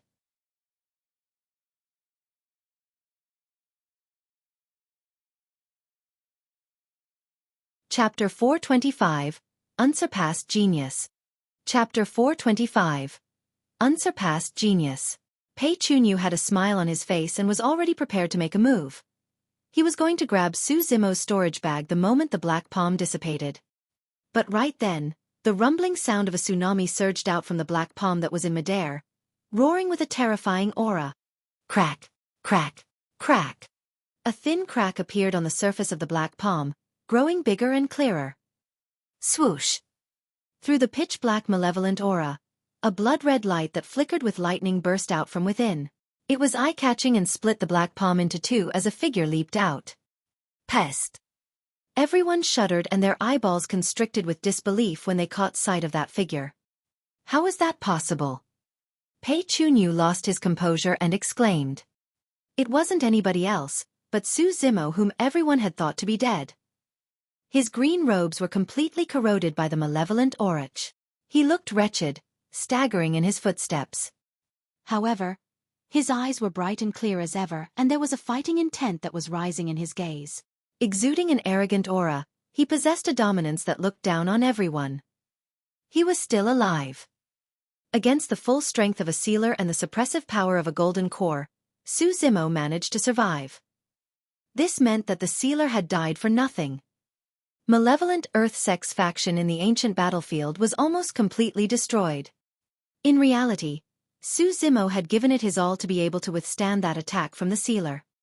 Apart from the fiend suppression seal and candlelight sword formation, the moment he was engulfed by the black palm, Su Zimo even circulated his bloodline and channeled his power to its peak, releasing countercurrent. Although that slash managed to split the black palm into two, allowing him to escape, he was still injured nevertheless. Furthermore, the golden core malevolent aura of the skinny old man had surged into his body wildly. Normally, the malevolent aura of a golden core was enough to destroy the heart and meridians of a Foundation establishment cultivator, killing him outright. Unfortunately, Su Zimo's bloodline contained a violent power of thunder that was the nemesis of powers like the malevolent aura. Furthermore, although Su Zimo had his reservations and did not dare to release his demonic chi so as to conceal his demonic cultivation, it was undeniable that his body possessed a vast amount of demonic chi. Although he could not release them, a strong backlash was triggered by the demonic chi upon the invasion of the malevolent aura. Additionally, Su Zimo's body had received nourishment from the essence energy of the dragon race and his physique was currently unpredictably strong. Upon entering his body, the golden core malevolent aura was washed away by the powers of thunder and blood chi as well as the dragon race's essence energy. It dissipated before it could even unleash its true might. Poof! Su Zimo spat out a mouthful of blood and his face turned paler. While he managed to survive, he did not feel good either. His body had just received a strong impact after all, and he was suffering from internal injuries with his internal organs shaken. He would have been doomed if the two sealers had joined forces. It was a pity that the Glass Palace sealer did not see the need or reason to sacrifice himself and thus did not attack Su Zimo. Gripping Blood Quencher tightly, Su Zimo panted slightly. Pei Chunyu narrowed his eyes and awaited for an opportunity. There were still a few malevolent Earth sect cultivators left in the cave abode. Shifting slowly, they moved to surround Su Zimo with hateful eyes. Su Zimo closed his eyes to regulate his breathing, as though he was unaware of everything around him. No one could tell that Su Zimo's injuries were healing at a visible speed. Not only was Su Zimo's physique powerful, his regeneration capabilities were even more terrifying. Su Zimo, you don't even have the energy to attack anymore? Fufu, if I were you and I managed to survive against a sealer, I would have left this place right away. However, there's only a single reason why you're still here. You don't even have the strength to run away anymore. Pei Chunyu was wary and did not dare to strike directly, merely testing the waters with a faked composure and smile on his face. Su Zimo was expressionless and did not even open his eyes, as if he had heard nothing at all. Seems like I was right. Pei Chunyu retracted his smile and shouted coldly, Kill him. The moment he said that, the surrounding glass palace and remaining malevolent earth sect cultivators roared and attacked one after another. In a flash, the cave abode lit up. All of a sudden, 2 divine beams of light flickered in the void and was even more dazzling than the spirit lights on the various spirit weapons. Those were Zimo's eyes. They were shiny and sharp as knives. Swash! Zimo disappeared from where he was and a saber light flashed, swiping gently against a cultivator's neck, causing blood to spew out. A cultivator died on the spot. Immediately after, he slashed in reverse and struck the bracer of another glass palace cultivator. Snap! Even with the bracer, that person's arm could not be saved. Against the massive force, the person was sent flying and slammed heavily against the wall of the cave abode, sliding down slowly as his eyes dimmed. Barging left and right, Zimo channeled his bloodline and deployed Sea Calming. No one could stop his rampage. Pei Chunyu. Bursting through all the obstacles, Zimo arrived before Pei Chunyu and roared in laughter. The reason why I stayed here isn't because I have no strength left to run. It's because I'm here to take your life. Swoosh! Blood Quencher descended from above in a terrifying manner. Even though Zimo could no longer deploy force given his current state, the power of his physique and bloodline was enough to destroy everything in his path. Clang! Blood Quencher collided against Pei Chunyu's fists. For that slash, Zimo deployed Vortex of the Sea Calming 5 stances. Although it looked ordinary, there was the power of contortion spiraling within the saber technique. Ah! Pei Chunyu retreated continuously as he cried out in pain. A layer of sweat appeared on his forehead instantly. Even with the protection of his perfect-grade gloves, the power of the spiraling contortion was transmitted to Pei Chunyu's arms and his sleeves exploded. Poof! Poof! Poof! Right in front of everyone, the muscles on Pei Chunyu's arms tore apart and burst into blood. That was only a tear of his muscles. If Zimo was in his peak condition, that slash could have crushed the bones on both of Pei Chunyu's arms completely. Let's go! Right then, the golden-robed old man took a step forward and jerked Pei Chunyu back, shouting as he threw the latter towards the entrance of the cave abode. Even the sealer had the intention to retreat. That kid is too strong. He's truly an unsurpassed genius. With heavenly defying fortune, he managed to obtain the Saber Emperor's inheritance and has already accumulated the force. No one is his match other than the most exceptional paragons of Tianhuang mainland. We'll leave this place as far as we can. Right after, we'll hide in a corner of the ancient battlefield and cultivate till the deadline is up before leaving. A genius like that is bound to incur the jealousy of the heavens, and he'll definitely be met with great calamities where he can die with ease. There's no need for you to fight him head-on. The golden-robed old man followed behind Pei Chunyu and instructed as they dashed towards the exit. He did not want to make use of his power as a golden core until the last moment. Furthermore, he would definitely be dead if he unleashed his power as a golden core. However, there was no guarantee that Zimo would die. Trying to flee. Sneering, Zimo picked up Blood Quencher and deployed Divine Steed Fleeting, chasing after the two of them.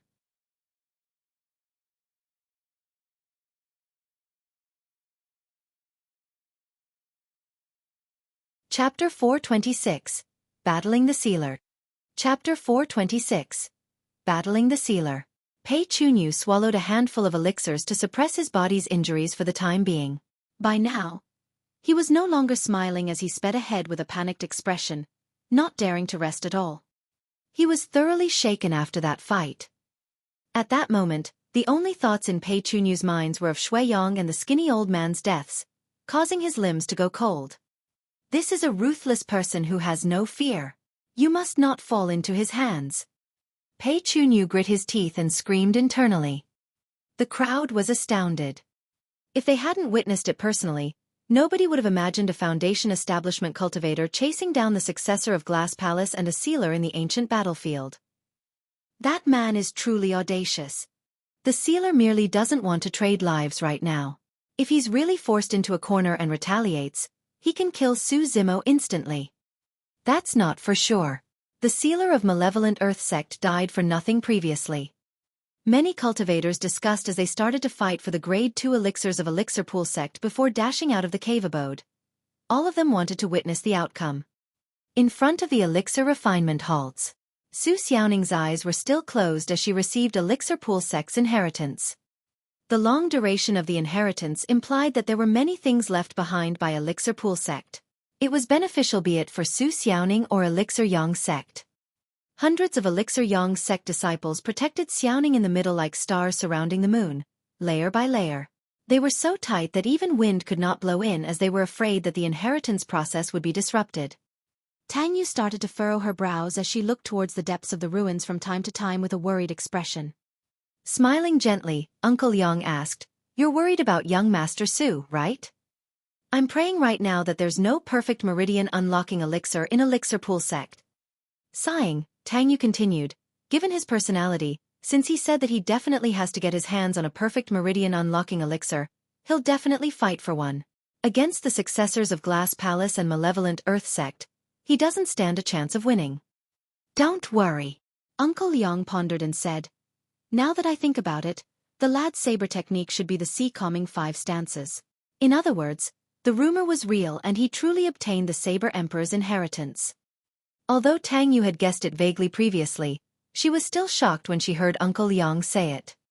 The Saber Mountain Spirit Sea was formed from the ancient era and countless geniuses have been buried in it throughout history. Now, an unknown cultivator managed to get his hands on it. Furthermore, that person had not even heard of the Saber Mountain Spirit Sea's existence beforehand. Everything seemed ridiculously absurd, and yet, there was an indescribable mysteriousness to it, as if everything was predetermined. Uncle Yang continued, "Given the lad's current combat strength, he can definitely hold his ground against Pei Chunyu and Shui Yang. Even if he can't win them, he'll be able to escape unscathed. You don't have to worry." "Yes." Tang Yu nodded and her worries lessened. Suddenly, the sound of robes slicing the air could be heard, and it was extremely fast. The person's breathing was heavy, clearly exhausted. Everyone from Elixir Yang Sect looked over, and when they saw the person's face, they were stunned and dumbfounded. Pei Chunyu of Glass Palace. He looked completely wretched and his arms were filled with blood, his flesh still torn and bleeding. With a pale expression, his eyes were now bloodshot, no longer clear as before. He glanced towards the side of Elixir Yang Sect without stopping and continued dashing towards the fog valley outside. Before long, he disappeared from everyone's line of sight. Even Tang Yu, who was extremely intelligent, was stunned at the moment, unable to understand what had just happened, let alone everyone else. How could that be? Didn't Glass Palace head into the depths of the ruins in search of a perfect meridian unlocking elixir? Why was Pei Chunyu the only one left? What about his sealer? In other words, which faction managed to force Glass Palace to such a state? Uncle Yang's eyes flickered as he speculated. The appearance of a perfect meridian unlocking elixir must have caused Glass Palace and Malevolent Earth Sect to get into a big fight, causing the situation to go out of control. The sealers must have fought one another with both dead. After losing to Shui Yang, Pei Chunyu has no other choice but to escape right now. The cultivators of Elixir Yang Sect nodded silently. Tang Yu frowned. Although Uncle Yang's conjecture sounded logical, she felt that something was amiss.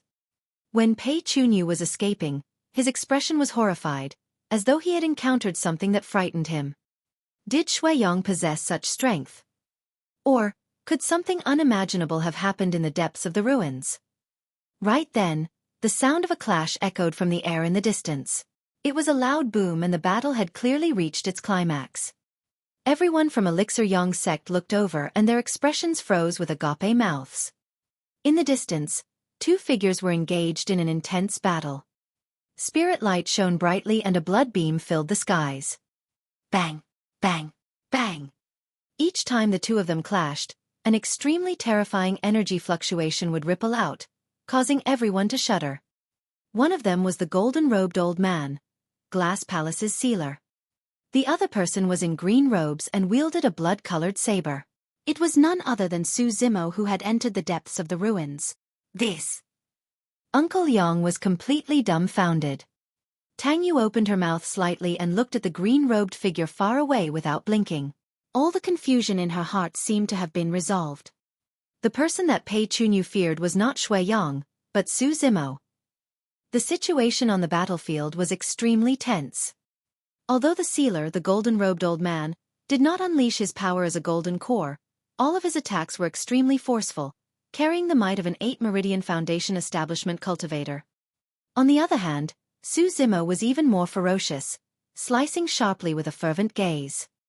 With a weight of Blood Quencher as well as Sea Calming, Su Zimo was not disadvantaged against the golden-robed old man. As time passed by, Su Zimo's blood surged and the sounds of tsunami were endless, evidently intensifying as the battle raged on. As for the golden-robed old man, he was no longer as nimble as before and the blood chi he produced gradually faded. This battle had exhausted him greatly. In just a few dozens of breaths' time, the golden-robed old man's skin had lost its luster, withering with wrinkles appearing. Tang Yu said in a deep voice, "Glass Palace's sealer is already at the end of his life and his stamina is weak along with his blood chi. He'll definitely lose if he continues battling." "He won't," Uncle Liang said with a grim expression. "The person who should be worried right now should be Su Zimo. The power of a sealer lies in his killing move with the power of a golden core. If Su Zimo stops now, he might be able to survive. If he forces the sealer to the point of no return, he's bound to die." No one dared to interfere given the circumstances. Nobody could predict when the sealer would disregard his life and unleash his power as a golden core.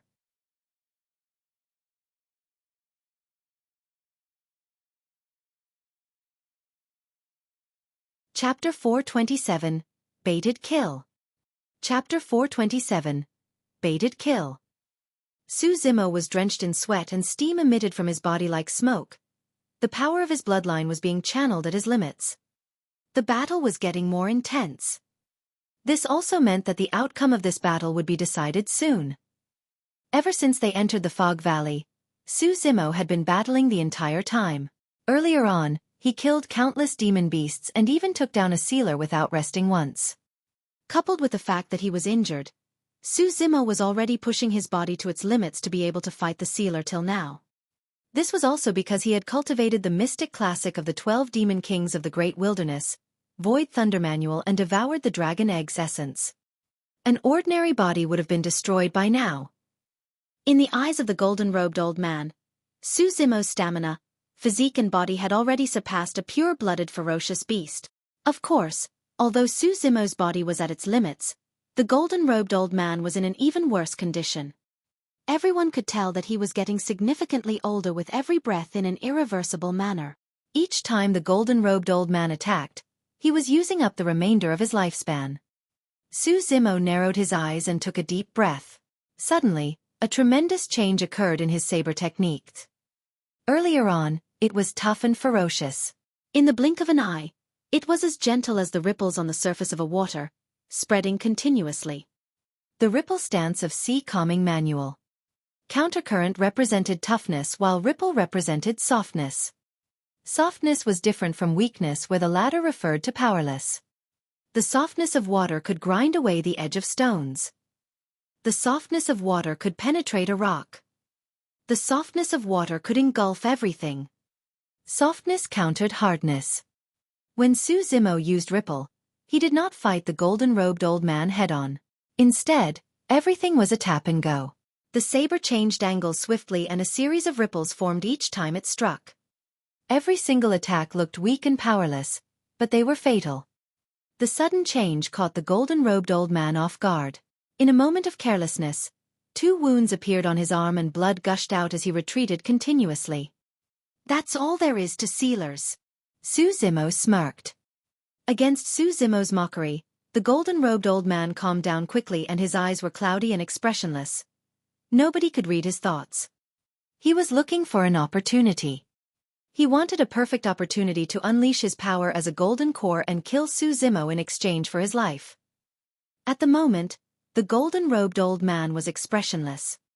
However, his heart had a surge of sadness and he could only sigh internally. At the end of the day, he had reached this inevitable step. Part of the reason why he did not unleash his power as a golden core immediately was to hold back Su Zimo, allowing Pei Chunyu sufficient time to escape. At the same time, in the depths of his heart, he still feared death. He was different from the skinny old man from before. If the skinny old man were to return to the malevolent earth sect alive with the fiend heir dead, he would receive extremely cruel punishment which was worse than death.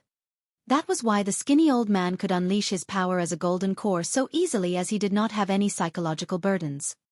The moment the fiend heir was dead, he was already a dead man as well.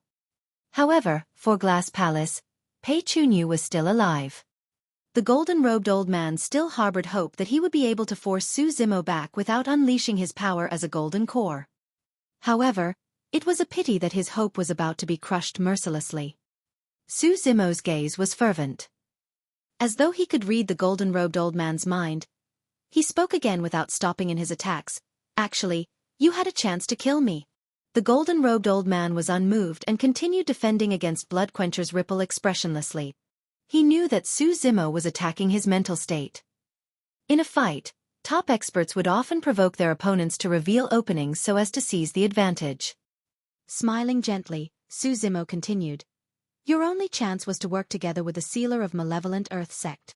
If two sealers were to unleash their powers as golden cores and fight me with all their might, I would have most likely died. It's just a pity." The golden-robed old man's eyes flickered and an imperceptible ripple appeared in his mind.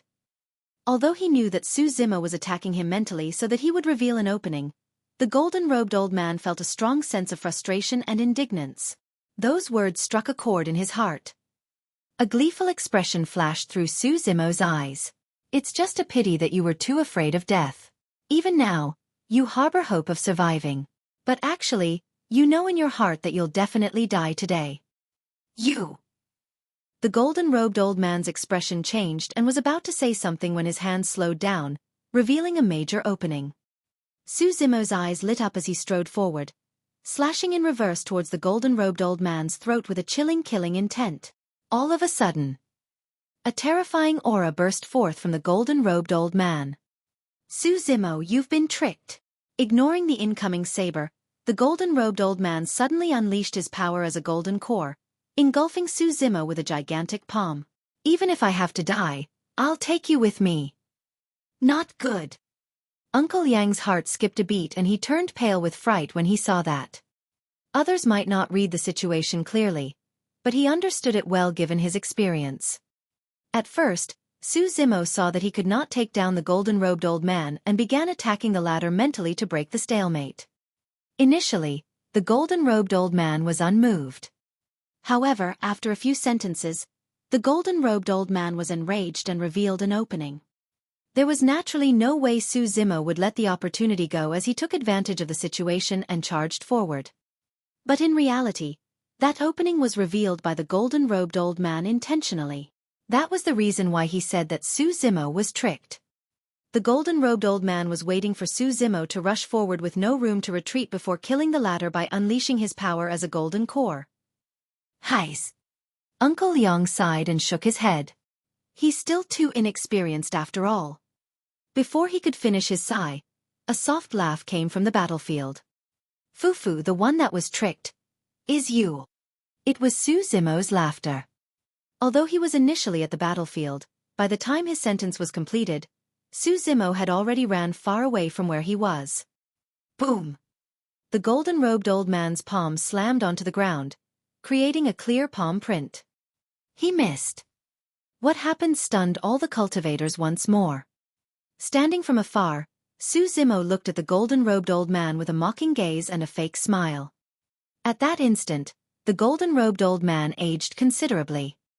A gigantic dimensional crack had already appeared behind him, devouring him mercilessly like a demon from hell, leaving him with no corpse. After pondering for a while, Uncle Yang came to a realization. Initially, he thought that Su Zimo was tricked by the golden-robed old man's intentional opening.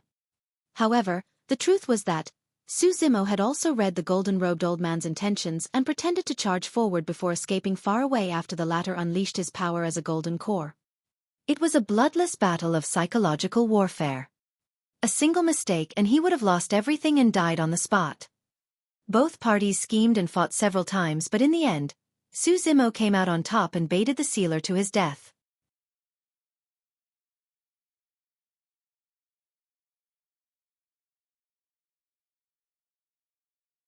Chapter 428, Escaped. Chapter 428, Escape.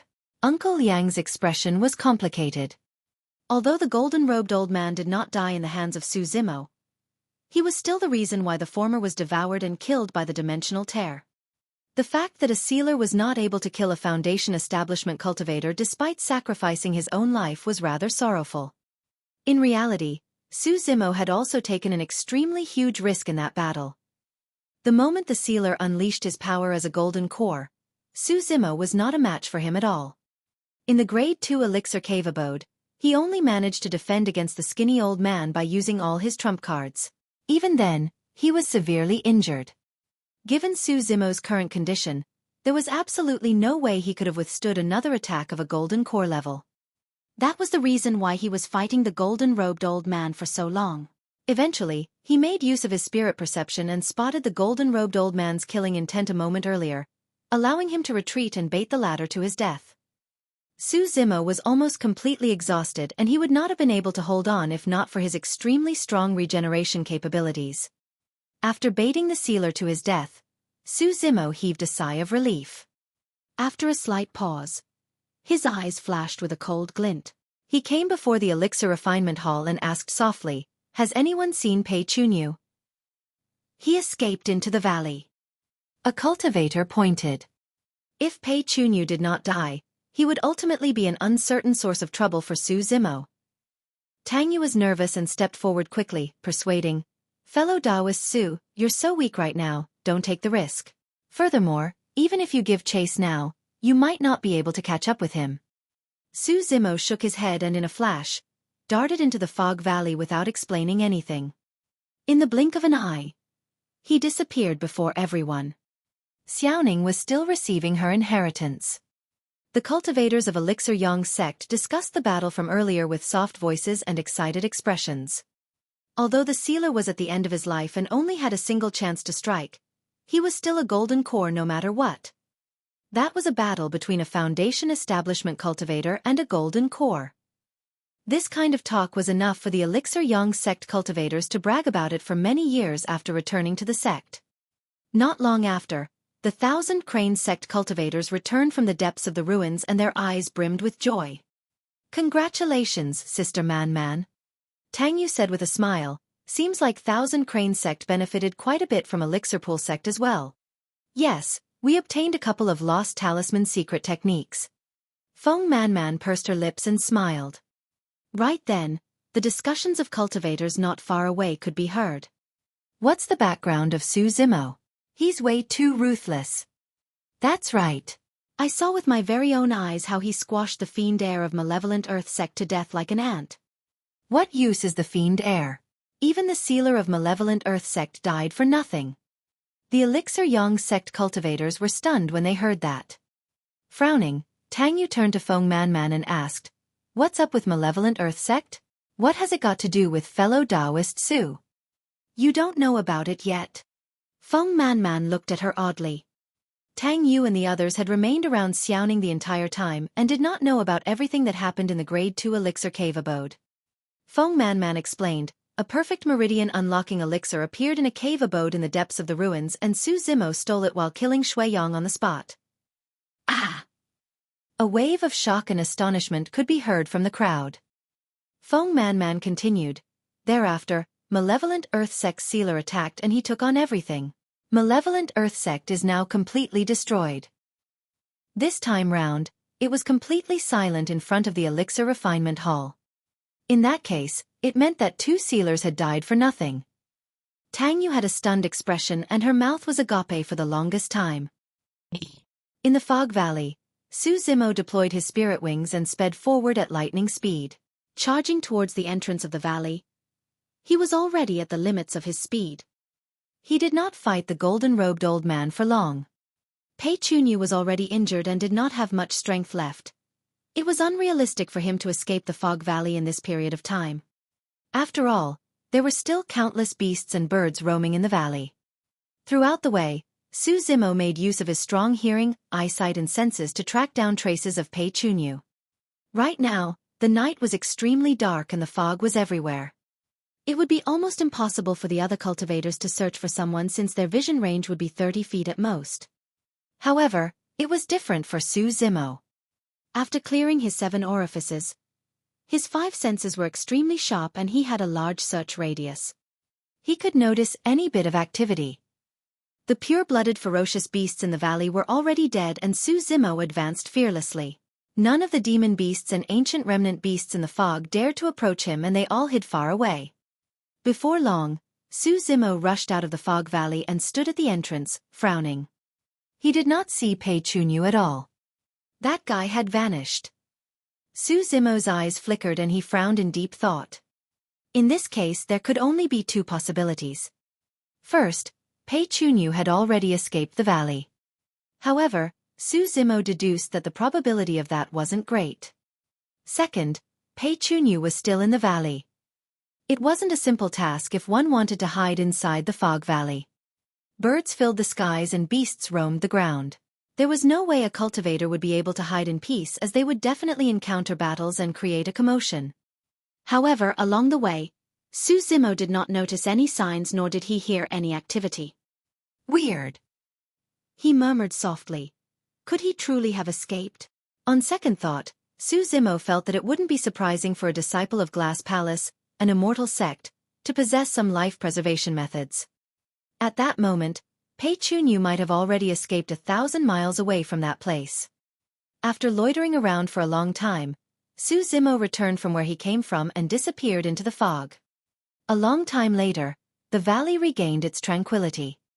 In the blink of an eye, the night had passed. The sun rose, casting away the night from the valley. An ancient remnant beast, the cloud-seeking leopard, walked slowly out of its cave, looking dispirited and terrible. It had devoured a human the previous night. However, for some reason, it did not manage to digest the human even after the night and it felt bloated and uncomfortable. The cloud-seeking leopard did not walk far when it cried out and collapsed weakly to the ground with a throbbing pain in its stomach. Shing! Flashes of blood appeared. The abdomen of the cloud-seeking leopard was ripped open from the inside as countless organs spilled out of a gigantic hole along with a bloodied figure. The bloodied figure bent over and started retching. A while later, he reached out and wiped away the blood on his face, revealing a disfigured face that was horrifying like a ghost. Xueqi, I will definitely make you pay 100 times for the humiliation I suffered today. The bloodied figure's gaze was venomous as he said with grit teeth. The previous night, Pei Chunyu predicted that it would be hard for him to escape from Xueqi. Thus, he took the initiative to look for an ancient remnant beast and allowed it to devour him. That was an extremely dangerous move. The stomachs of demon beasts churned extremely strongly, and ordinary cultivators wouldn't be able to handle it. Anyone else would have been crushed into sludge. Furthermore, the digestive fluids of an ancient remnant beast was extremely corrosive and could even melt rocks and ores. If not for the fact that the Glass Heart Sutra tempered his body so powerfully, Pei Chunyu wouldn't have survived the night. Even so, his flesh was corroded into a bloody mess and he was completely disfigured, almost shedding an entire layer of skin. Turning to glare at the cloud-seeking leopard in its dying eyes, Pei Chunyu staggered towards the entrance of the valley and escaped with a cold expression.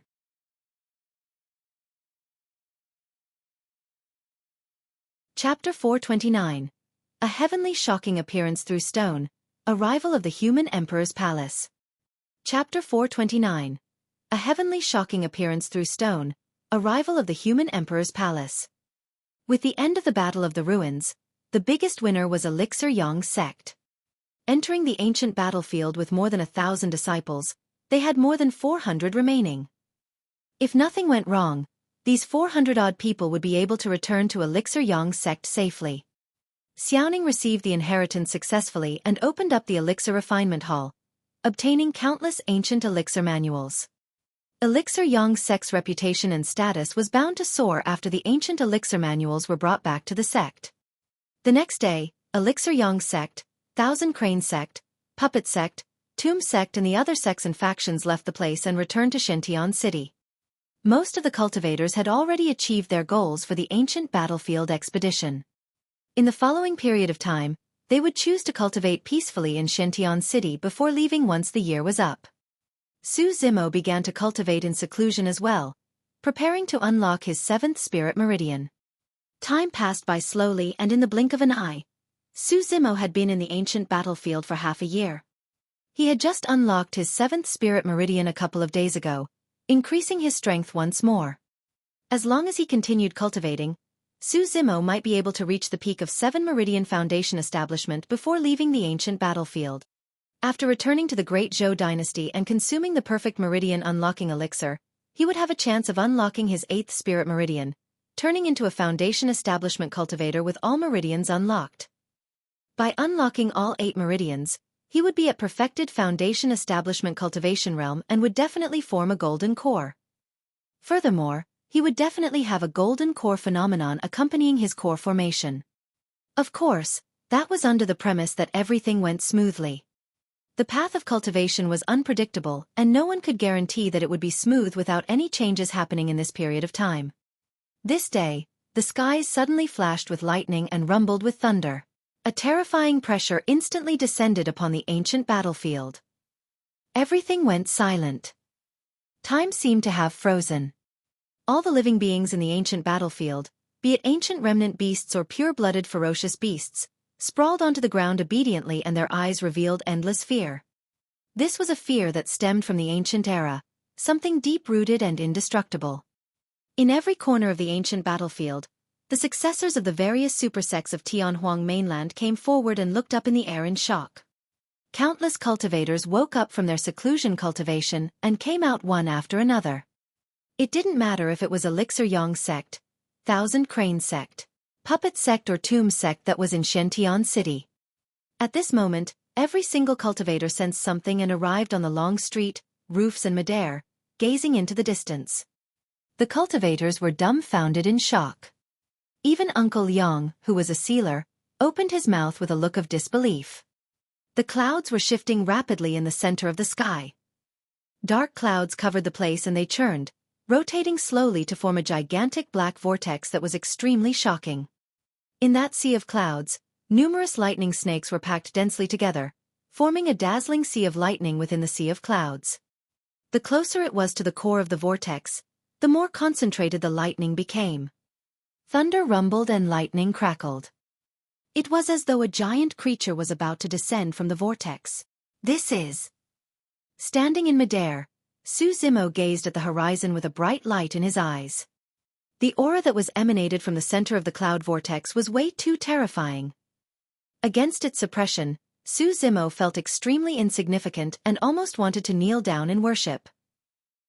Some of the cultivators couldn't handle it and were already kneeling on the ground in fright.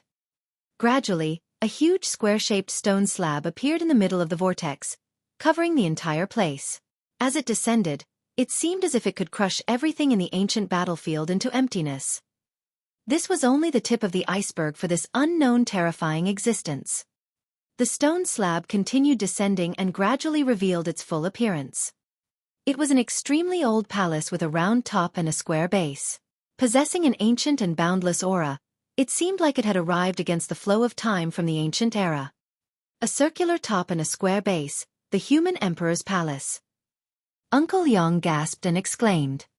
At the same time, the successors of the various super sects in the ancient battlefield recognized the origin of this ancient palace one after another. The human emperor's palace. Those words seemed to possess a special power, causing Xueqi's blood to boil in secret. Xueqi had not heard of the human emperor's palace before. However, judging from the looks of everyone else, he knew that the origin of this palace definitely surpassed the Saber Mountain Spirit Sea. Countless cultivators knelt on the ground and gazed at that ancient palace beneath the skies with endless awe and passion. The human emperor's palace stood tall in the sky, floating in the sea of lightning like a supreme god, peering down at the world with immense might. A heavenly shocking appearance through stone, arrival of the human emperor's palace. Taking a deep breath of air, Uncle Yang muttered to himself, the appearance of the human emperor's palace means that chaos is about to arise in Tianhuang mainland, bringing forth a new golden age. Seems like a supreme emperor will definitely be born in this era.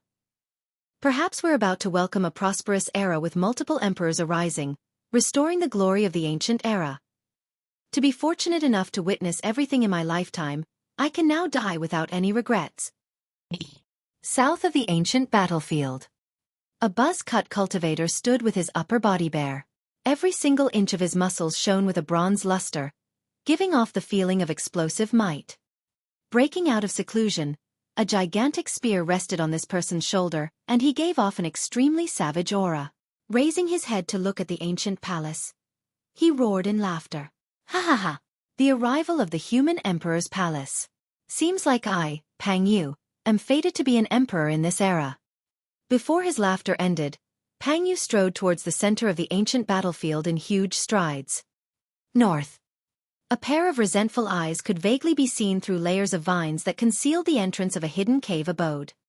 Su Zimo, if not for you, I, Pei Chunyu, would definitely have a chance to obtain the human emperor's palace's inheritance.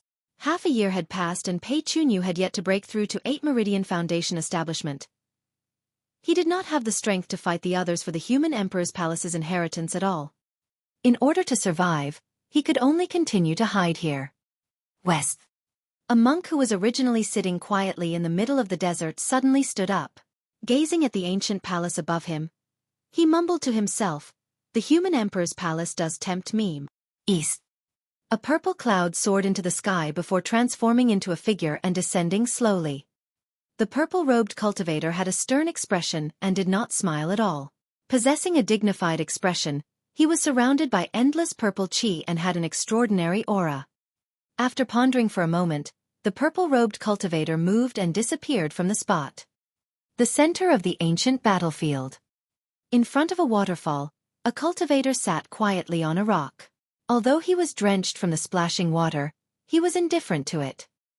A sheathed long sword laid horizontally across his knees and his long narrow eyes revealed a sharp glint in them. Fu. With slender fingers as translucent as jade, he gripped the hilt of his sword slowly. Buzz! A sword light flashed for a moment. The sword had already returned to its sheath, as if it had never appeared. The waterfall that was originally pouring down suddenly paused with a blank gap in the middle, as if someone had cut it in half. The human emperor's inheritance is meant for no one else but me. Rising, the tall cultivator mounted the sword on his waist casually and murmured, "This is a rare opportunity for my startling sword to test the methods of all the other successors of the various sects." Almost at the same time, the successors of all the various major sects rose one another, heading towards the center of the ancient battlefield.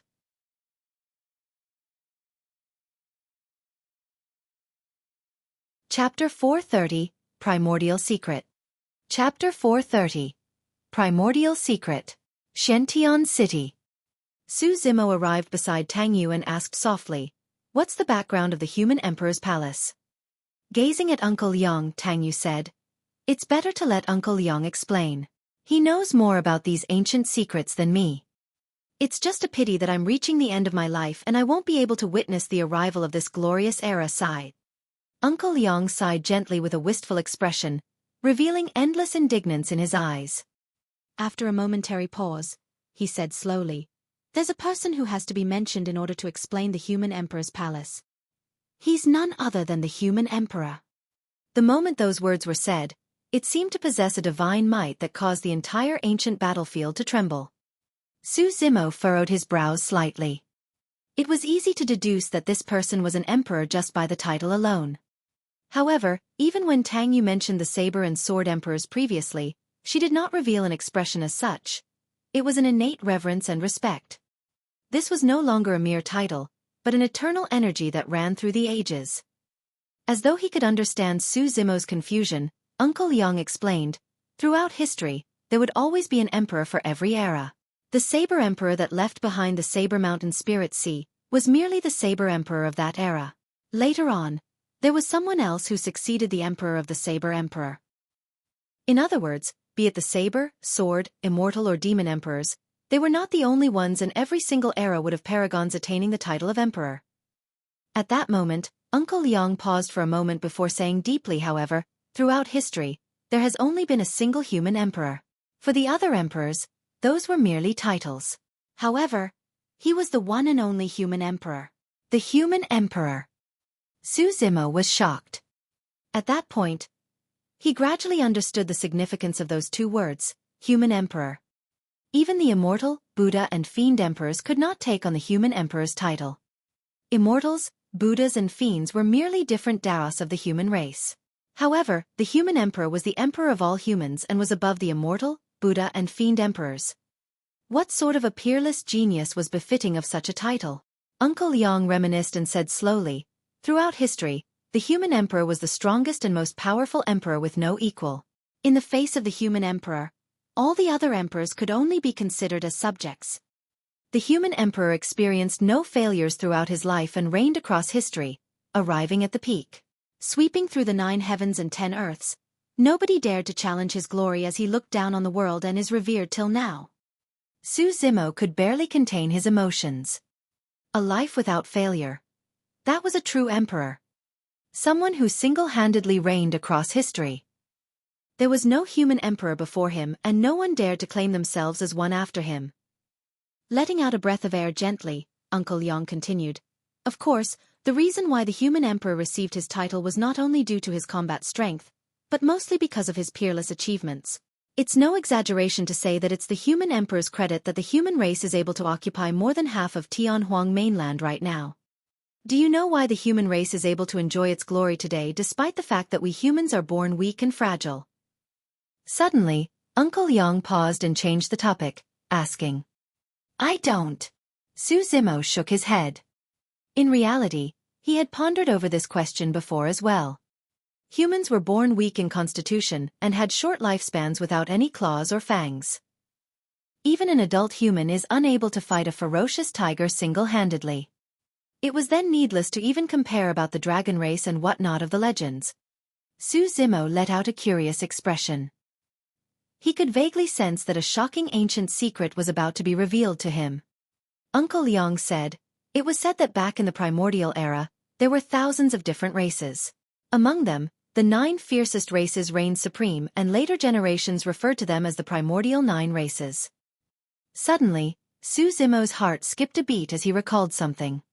Back in the primordial ruins back in the Great Zhou dynasty, he heard the Blood Crow Palace's lord plead to the divine dragon when he was hiding in the cave with Lin Xuanji. We're both from the 9 races. If the dragon race was one of the primordial 9 races, it meant that the Blood Crow Palace's lord had the same background. That would also explain why even the Emperor of Great Zhou was wary towards him. Uncle Yang continued, in the primordial era, the humans were extremely weak and were enslaved by the thousands of races without any shred of dignity. Bullied by everyone else, it was a life worse than death. That was a tragic era of the human race that is unbearable to think of. There was a hint of sadness in Uncle Yang's tone. An image seemed to appear in Su Zimo's mind. There were countless humans living a wretched life under the whips of the thousands of races. In the vast lands, human corpses could be seen everywhere, trampled wantonly by the other races. Humans were enslaved and reared by the thousands of races and were the most popular type of food for them. From time to time, they would devour our flesh and drink our blood for enjoyment. That situation continued for a long time until the end of the primordial era where a change happened for the humans. For some unknown reason, a massive war broke out between the thousands of races and corpses and blood filled the entire world. It was an apocalyptic battle that lasted for many years. Tragic and terrible, blood filled the air and countless races were exterminated. After the war of the thousands of races ended, there were only 100 races left and the primordial era ended. All the cultivators were immersed in the primordial secret that Uncle Yang was recounting. No one noticed that Night Spirit, who was initially sleeping beside Xiaoning, had opened its eyes out of nowhere. A cold killing intent flickered in those black eyes from time to time. In fact, there was even a hint of confusion, as if it was trying hard to recall something.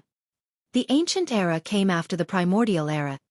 Uncle Yang heaved a sigh of relief before continuing. Because of the war, the thousands of races could barely fend for themselves and the human race finally got a respite, seizing the opportunity for an uprising. Born weak, humans relied on comprehending the heaven and earth to create many secret skills to modify their bodies. Since we had no fangs and claws, we created weapons and talismans, using swords and spears in place of claws and fangs. Humans established civilization and multiple emperors rose. In order to break free from our fates of being slaves, under the lead of multiple emperors, humans started resisting. We fought against the 100 races that were led by the primordial 9 races for our future and finally, a glorious era that belonged to the humans arrived. At that point, many cultivators were streaming with warm tears, as if they had traveled back in time to the ancient era and were living in it, witnessing the rise of the human race. Gripping his fists tightly, Su Zimo was emotional as well as his hands trembled slightly. Uncle Liang sighed gently and said, "A historic war was invoked between the human race and the 100 races, lasting for a long time, and countless experts and mighty figures of the ancient era fell. The emperors were soaked in blood and it was extremely tragic. That was the ancient war which all of you have heard of." Su Zimo nodded. Back when Tang Yu was recounting the legend of the Saber Emperor, she mentioned the ancient war. It was just that Su Zimo did not know the reason for the ancient war because Tang Yu's explanation was rather vague. It was only until now that Su Zimo finally understood. The ancient war was the war that broke humans free from their fates. It was also a war that determined the destiny of the human race. It was a war that the humans couldn't afford to lose. If they lost, humans would be met with a fate worse than it was in the Primordial era, and they would definitely not have further chances of rising.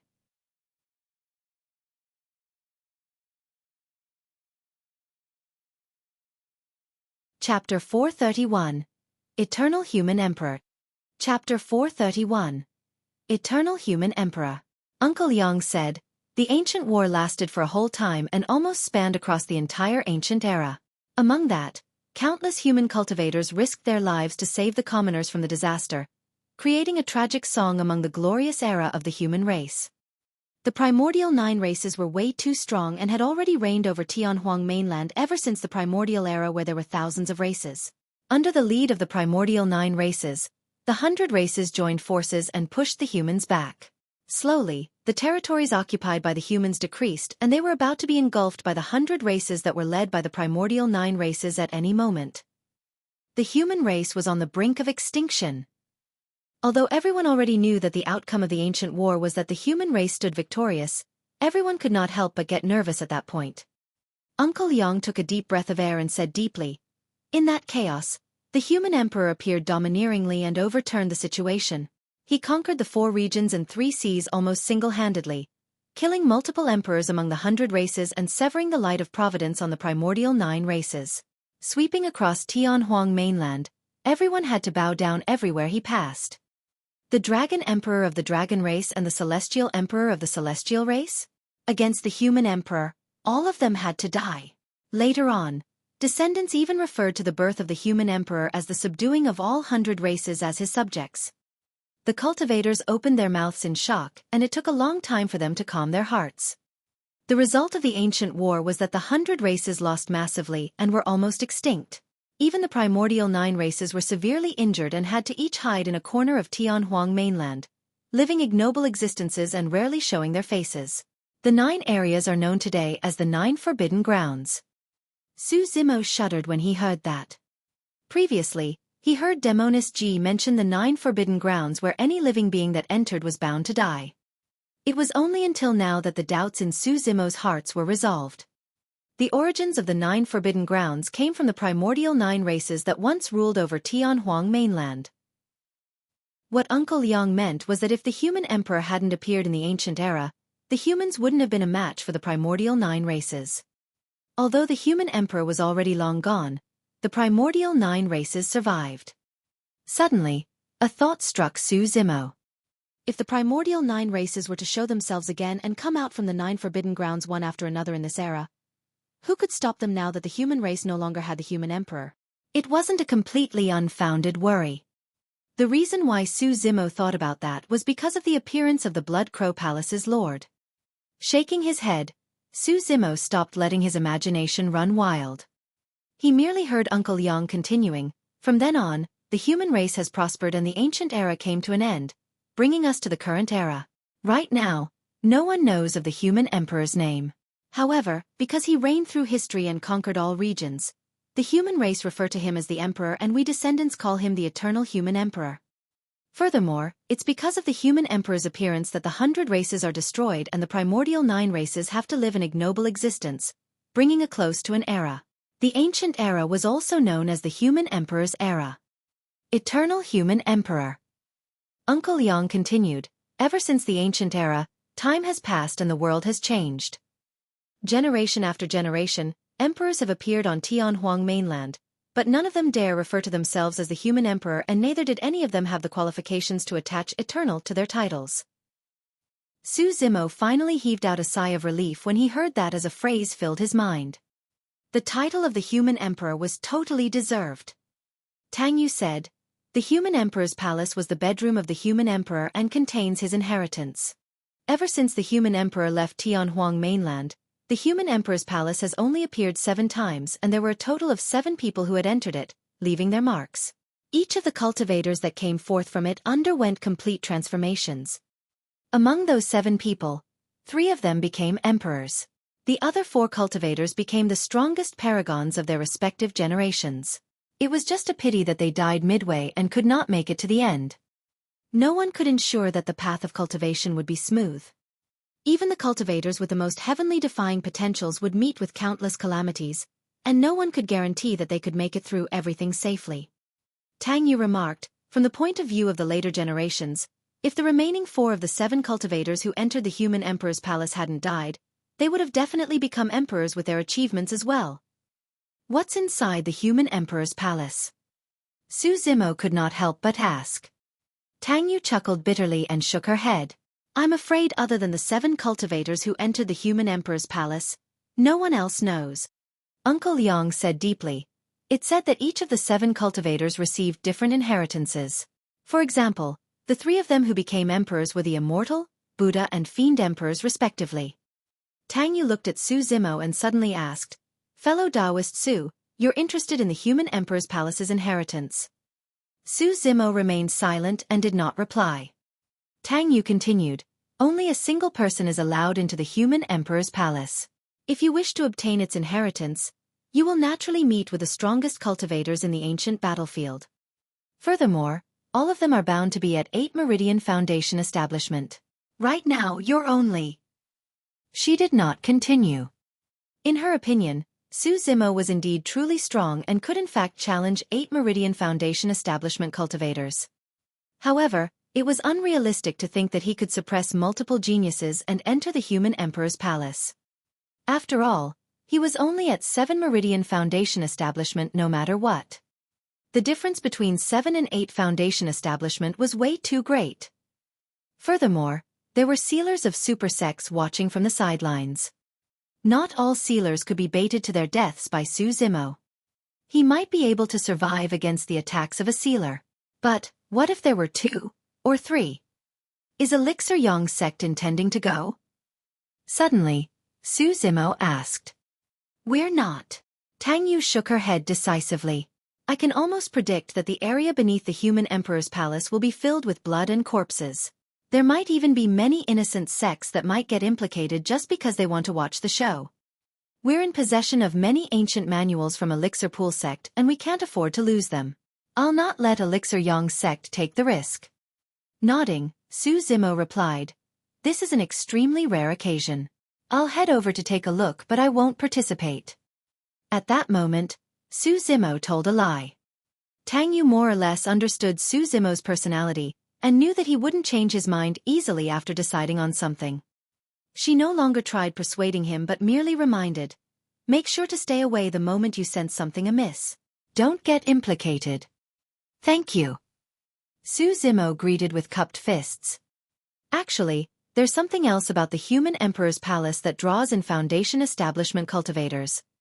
Suddenly, Uncle Liang spoke. "It said that after the 8th spirit meridian, one can actually unlock a 9th spirit meridian. 9 represents extremity and as such, the 9 Meridian Foundation Establishment Cultivation Realm is also referred to as the Extreme Foundation Establishment Cultivation Realm." The mention of that had Su Zimo's heart skipping a beat. He had a hunch about that. When he was unlocking the 7th spirit meridian, he felt that it was not as difficult as what everyone had described.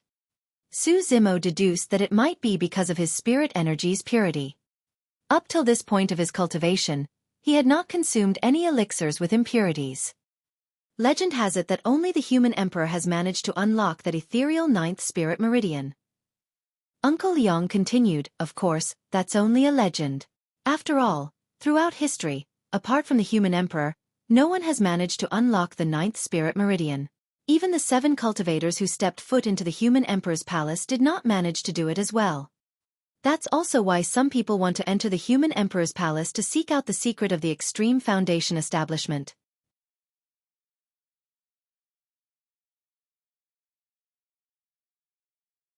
Chapter 432. Effortless Victory. Chapter 432.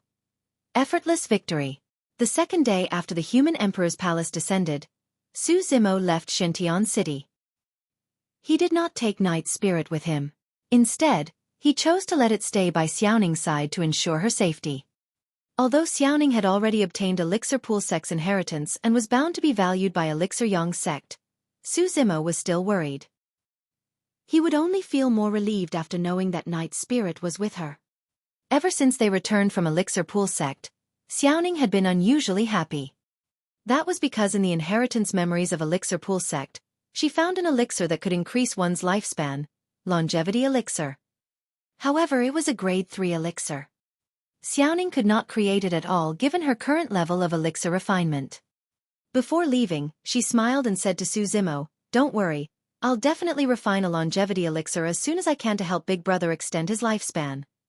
The only reason why Xiaoning became an elixir refinement master was so that she could help her eldest brother extend his lifespan. Recalling Xiaoning's smile, Su Zimo was in a great mood and could not help but grin as well. He did not choose to travel with anyone else.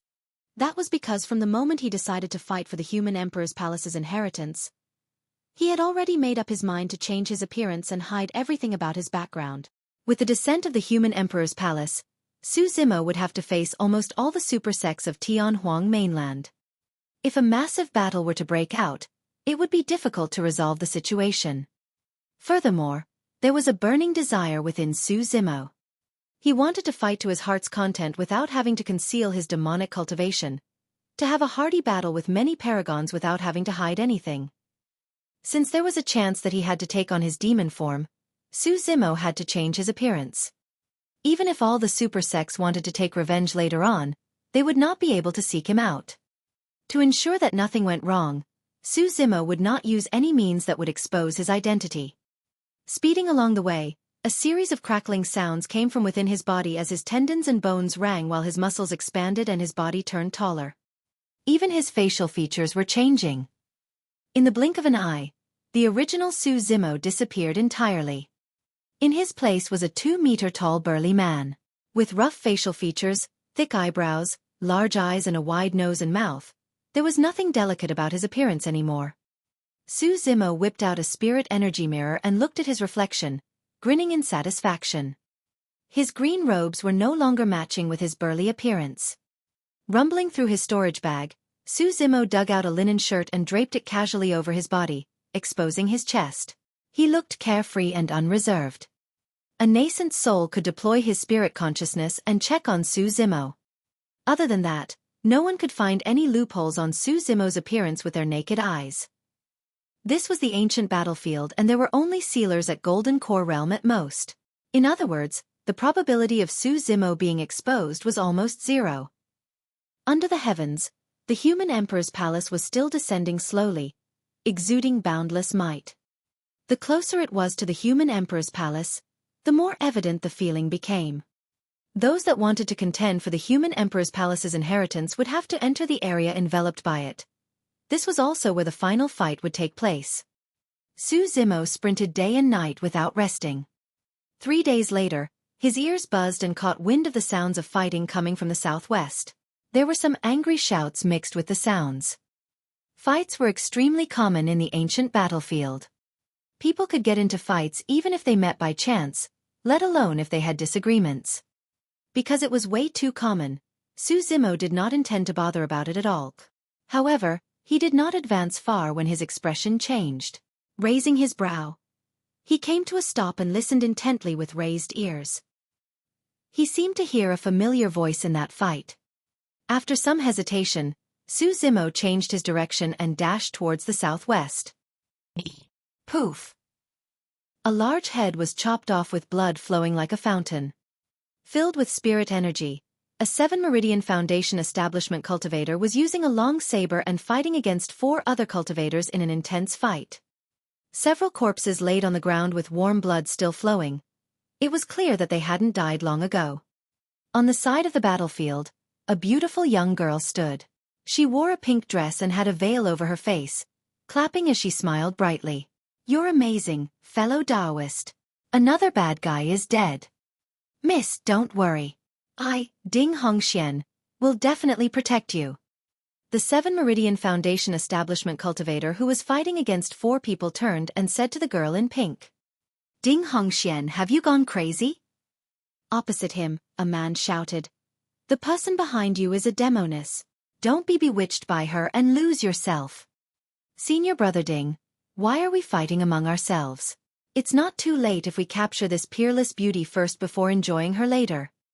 Another cultivator defended against Ding Hongxuan's saber and remarked while panting, "There's no need to say more. He's already bewitched by the demoness and has lost his mind completely. Don't hesitate and just kill him." An older cultivator among the 4 said in a deep voice. Upon hearing that, the 4 of them were extremely decisive and used their killing moves one after another, killing Ding Hongxian on the spot. The older cultivator turned around and walked towards the girl in pink without concealing the lust in his eyes. "Demoness, don't worry. I'll definitely take good care of you once you're in my hands. Hee hee." The girl in pink did not retreat and stood there pitifully. Sweeping her gentle gaze across the 4 of them, she said tearfully, "But, there's only 1 of me and there's 4 of you guys." "Is that so?" The older cultivator's gaze turned cold as he remarked icily, "I'll kill them then." Just as he was about to turn around, a long sword protruded from his chest and fresh blood dripped. In an instant, blood faded from the older cultivator's face and his eyes regained their clarity. However, it was all too late. "Senior brother Liu, you want to enjoy her all for yourself." Behind the older cultivator stood a young cultivator with his sword extended. His eyes were maniac as he shouted with a frenzied expression, "That woman's mine. Don't fight with me for her. Crazy. All of you have gone crazy." Another cultivator declared coldly with widened eyes, "How dare you forget about our relationship as sect mates just for a woman? Since that's the case, I'll punish you on behalf of the sect." Clang, clang, clang. Poof, poof. The remaining 3 cultivators fought amongst one another, completely losing themselves. Before long, 2 of them were lying in a pool of blood. They only regained stupor right before dying, but it was all too late. The last person remaining was distraught and committed suicide. In the blink of an eye, the remaining 4 cultivators were all dead.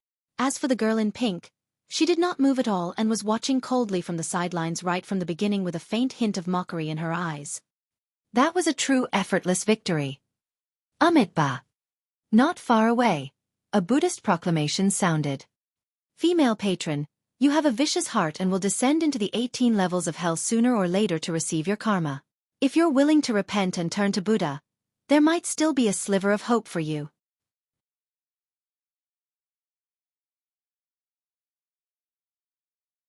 Chapter 433. Hanging on a Thread. Chapter 433. Hanging on a Thread. When she heard that voice, the girl in pink frowned and turned towards it. Not far away, a huge demon beast a few dozen feet tall strode over slowly. It had a tiger's body, a human face, sharp claws and fangs as well as 9 tails. Possessing a violent gaze, it exuded a feral aura. The girl in pink's expression changed slightly beneath her veil as she pursed her cherry lips and remarked, "Lu Wu." The Lu Wu was a pure-blooded ferocious beast that resembled a tiger in shape. With a violent nature and immense strength, it was extremely powerful. Corpses soaked in blood dangled on the Lu Wu's 9 tails in a terrifying manner as the stench of blood filled the place. Although some of them had died a long time ago and were dried up, they still exuded a pungent smell. Those that were not dried up flowed with fresh blood that dripped on the ground. There were around 1,000 corpses on the 9 tails. It was clear that they were from different factions judging from their varied attire. The Lu Wu swayed its 9 tails and the 1,000 corpses swayed in midair, giving off a nauseating stench of rotting corpses. The girl in pink's eyes were filled with a momentary flash of disgust. Even though there were many pure-blooded ferocious beasts in the ancient battlefield, none of them could form inner cores and as such, they naturally could not speak in human tongue. There was someone else who spoke earlier. A bald figure that was barefooted sat on the Lu Wu's head. Draped in golden monk robes, The person's eyes were bright and his face shone brilliantly. The 1,000 corpses behind him formed a sea of blood and corpses as the cultivator seemed like a mighty Vajra with divine strength, untainted in the midst of everything. This was someone with the power to tame pure-blooded ferocious beasts. Oh, it's a monk from Diamond Monastery. The girl in pink gazed at the sect badge on the monk's waist and recognized his background. Blinking her beautiful eyes, she had already stealthily released her flirtatious bewitchment secret skill of Pure Maiden Sect. The girl in pink was none other than Demoness G of Pure Maiden Sect. Smiling brightly she asked, "Hee, how should I address you, Reverend?" "I'm Ju Chen." The Diamond Monastery monk was expressionless and unmoved. Demoness G's bewitchment had no effect on him at all. "Reverend Ju Chen." Pitifully, Demoness G asked, "As someone of the Buddhist monasteries, why do you not have any compassion at all? How could you spout such venomous words of cursing me to enter the 18 levels of hell?" Demoness G's eyes had a trace of bewitchment that could stir one's heart. That was the result of pushing Pure Maiden Sect's secret skill to its limits. The bewitching eye. Earlier on, Demoness G did not even use the secret skill to bewitch the few cultivators. The magic of her movements and smiles were enough to mesmerize everyone else. The expression of Monk Ju Chen changed slightly as his thick brows were suddenly raised. Widening his eyes, his eyeballs bulged gently in a mighty and terrifying manner. 2 rays of golden light burst from Monk Ju Chen's eyes and clashed with Demoness G's bewitching eye. In the cultivation world, there were extremely few secret skills that required cultivation of the eye. Of the secret skills, those that were extremely strong were even rarer. The reason was simple. The eyes were simply way too fragile. If one cultivated them wrongly, it would be easy for them to injure their own eyes. The enraged diamond gaze of the Buddhist monasteries and the bewitching eye of Pure Maiden Sect were considered top-tier eye secret skills.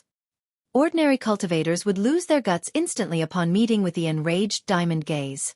In fact, some of them might even be scared out of their wits right away. As for the bewitching eye, it could affect a cultivator's mind, causing him to lose himself and his rationality. A person's heart is connected to their eyes. That was the reason why top-tier eye secret skills could affect a cultivator's mind. Ha! Opening his mouth, Monk Ju Chen roared. His voice was like a bell, rumbling like thunder and filled with a righteous and holy aura. "How dare you, Demoness? Although you're at death's door, you're so insolent to release such an evil skill to try and disrupt my mind? You deserve to die for your crimes." Demoness G's heart palpitated as she grunted and her face turned paler. Even though there were no swords and sabers involved in their exchange, it was even more dangerous than anything else. While casting the bewitching eye, Demoness G was also attacking Monk Ju Chen's mind verbally. If Ju Chen's mind stirred and revealed an opening, it would have been easy for Demoness G to control him. However, it was a pity that Demoness G encountered a monk of Diamond Monastery. The Buddhist monks lacked desires in their heart, spending their days in Zen rituals and paying their respects to Buddha. Finding tranquility in their 6 senses, they were the most stable mentally. Furthermore, Diamond Monastery possessed the eye secret skill, enraged diamond gaze. In terms of power, it was the greatest nemesis of the bewitching eye. Of all the Buddhist monasteries, Demoness G was truly unlucky to have encountered the successor of Diamond Monastery, who was the most effective in countering her. After a single exchange, Demoness G was disadvantaged. Damned monk! Realizing that her secret skill was useless and countered immediately, Demoness G could not help but feel enraged and hollered, "What are you shouting for? The reason why your name has a Chen in it is because your master wants you to get rid of your anger. But now, you've already broken that vow of anger." Demoness, today, I'm not only going to break my vow of anger, I'm even going to break my vow of killing. Monk Ju Chen's expression was calm as he stood up slowly from the top of the Lu Wu's head. Gritting her teeth angrily, Demoness G remarked coldly, "Damned monk, you Buddhists are particular about karma. Where's the logic in you attacking me for no reason? Subduing evil and fiends, that's the logic. The reason why I attacked was clearly because those guys had lust and desire towards me." Demoness G clenched her teeth. "Damned monk, you're not even asking me to find out the truth first. Enough with your excuses, Demoness." Monk Ju Chen leaped down from the Lu Wu's head and 8 spirit meridians shone beneath his monk robes as spirit energy churned like a tsunami. Boom! Extending his palm, Monk Ju Chen's body shimmered brightly as though he was covered in a layer of gold foil. It gave off a holy aura and was unavoidably blinding. A gigantic palm descended from above, covering the entire skies as it engulfed Demoness Ji within. Most of Demoness Ji's techniques were focused on bewitchment. There was no way she was a match for Monk Ju Chen in terms of combat strength. Seeing how domineering the palm's aura was, Demoness Ji tapped her feet on the ground and retreated, wanting to escape from Monk Ju Chen's attack range. Demoness, there's nowhere for you to run. Instantly, Monk Ju Chen realized Demoness Ji's intentions and shouted, taking 8 consecutive steps to arrive instantly. In the blink of an eye, the both of them were less than 10 feet apart. In the Buddhist monasteries, Diamond Monastery was the strongest in body tempering and melee combat. At that distance, even the fiend heirs of Malevolent Earth Sect, Cloud Rain Sect and Illusion Fiend Cult would be doomed, let alone Demoness Ji of Pure Maiden Sect. In the fiend sects, only the fiend heir of Overlord Palace could compete against Diamond Monastery in melee combat. Monk Ju Chen unleashed killing moves one after another, and after 3 moves, Demoness Ji had nowhere to run. The veil covering her face had long disappeared. Her life was hanging on a thread. Die!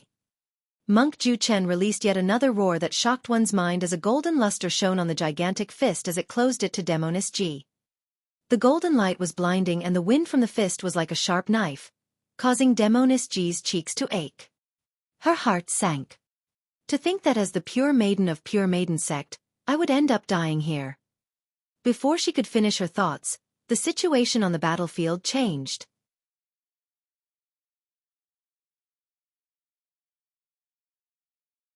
Chapter 434. Suppress. Chapter 434. Suppress. A tall and mighty figure had unknowingly appeared behind Demoness Ji. Reaching out, that person grabbed Demoness Ji's arm and yanked her backwards before throwing his left fist out to meet the bedazzling golden fist of Monk Ju Chen in a heavy clash. That punch was domineering and seemed as though it was going to carve a hole in the heavens to shoot down the sun. There were not many people who could go head-on against the successor of Diamond Monastery bare-handed in melee combat. Apart from the successor of the Immortal Sect, Glass Palace, the fiend heir of Overlord Palace had the capability as well. Any other cultivator from other sects would have to avoid him. From her side eye, Demoness Ji saw that the person did not have any sect badge on his waist. Furthermore, he was wearing a rough linen shirt and was clearly not a cultivator from Glass Palace or Overlord Palace. If that was the case, that person was definitely bound to suffer immensely if he chose to take on Monk Ju Chen's fist head-on. Don't! Demoness Ji tried to warn him, but it was too late. She had a pained expression, as though she could already envision the tragic scene of the arm of the burly man snapped into a bloody mess. You're asking for trouble. Monk Ju Chen revealed a mocking expression. Bang! Their fists collided with a dull thud of defeat. The mocking expression on Monk Ju Chen's face disappeared as quickly as it appeared as his eyes narrowed into a thin line. Demoness Ji was dumbfounded in shock. The golden light on Monk Ju Chen's fist was dispersed by the burly man's fist, scattering everywhere like sparks. As the fists collided, a visible air fluctuation spread out along with a heat wave that possessed an astonishing aftershock. The burly man did not even take a half step back and his fist was completely undamaged. On the contrary, Monk Ju Chen staggered 3 steps back and his expression gradually darkened. The burly man pulled Demoness Ji by the arm and brought her behind him. With a calm expression and a sharp gaze, he glared at Monk Ju Chen. The situation came to a momentary calm with the appearance of the burly man. Both Monk Ju Chen and Demoness Ji were trying to size up the burly man, wanting to make out something from him. He had rough facial features, thick eyebrows, large eyes and a wide nose and mouth. Bulky, he was 2 meters tall and his palms and arms were thick as were his fingers. His gripped fists resembled a pair of hammers. Demoness Ji's brow raised slightly. She could not see anything familiar about the burly man. She was certain that prior to this, she had never seen this man before, much less know him. However, for some unknown reason, she felt that something was amiss. She tilted her head, deep in thought. After looking at the burly man from head to toe a couple of times without any conclusion, Monk Ju Chen could not help but ask with a deep voice, "Patron, what sect or faction are you from?" "I've got no sect or faction," the burly man replied indifferently. "Amitba." Chanting a Buddhist proclamation, Monk Ju Chen's gaze gradually turned cold as he said icily, "Since you're an itinerant cultivator, I'd advise you not to get involved in this lest you attract trouble for yourself." "Oh." The burly man smiled and replied aggressively, "If I insist on interfering, what can you do?" "You do know that the girl behind you is the pure maiden of the fiend sections. She is someone that kills without batting an eyelid and her hands are deeply soaked in blood." Monk Ju Chen's voice turned increasingly louder along with his divinity of Buddhism. "You've got plenty of blood on your hands too, Reverend. I'm from the Buddhist monasteries but she's from the fiend sects." "So." The two of them spoke in a tit-for-tat manner and instantly, the atmosphere on the battlefield turned tense, filled with killing intent. However, at that moment, Demoness Ji felt an unprecedented calmness in her heart. It was as though the mighty back view of the figure in front of her could defend her from any danger. Even if she was someone from the fiend sections. Well, well, well. Monk Ju Chen nodded repeatedly. When he opened his eyes, 2 golden beams of light shot out and his aura surged. The secret skill of the Buddhist monasteries, enraged diamond gaze. Secret skills could not only affect the minds of cultivators, they were also released instantly, making it difficult for opponents to defend against. "Watch out." Demoness Ji had already sensed that something was amiss the moment she saw Monk Ju Chen's gaze shine. However, just as her warning came forth, her voice was drowned by Monk Ju Chen's sacred voice of the Buddhist monasteries. "Since you choose to protect that girl, you're choosing to be enemies with Diamond Monastery, the Buddhist monasteries and all the righteous immortal sects." Monk Ju Chen berated and every single word of his struck at one's mind like a heavy bell. That was a sound secret skill unique to the Buddhist monasteries, the lion roar. These 2 skills were what Monk Ju Chen used earlier on to injure Demoness Ji instantly and seize the advantage. Under normal circumstances, ordinary cultivators would suffer blinding pain in their eyes and buzzing in their ears against these 2 instantaneous techniques. In a moment of panic, they would definitely reveal openings. However, the burly man's expression was unchanged and a demonic glint shone in his eyes. The 2 incoming streaks of gold light disappeared in midair. Taking a deep breath of air, the burly man's chest puffed up and his body swelled a little as if he was a balloon. The next moment, he opened his mouth and interrupted Monk Ju Chen with an immensely powerful shout, "Fight!" Boom! The moment he said that, the heavens shook. An explosion like thunder crushed over heavily, as if a massive army was trampling through everything. Before Monk Ju Chen could finish his sentence, he was interrupted by the burly man and the air in his chest was blocked. It was extremely unbearable as his face turned pale, impacting his aura.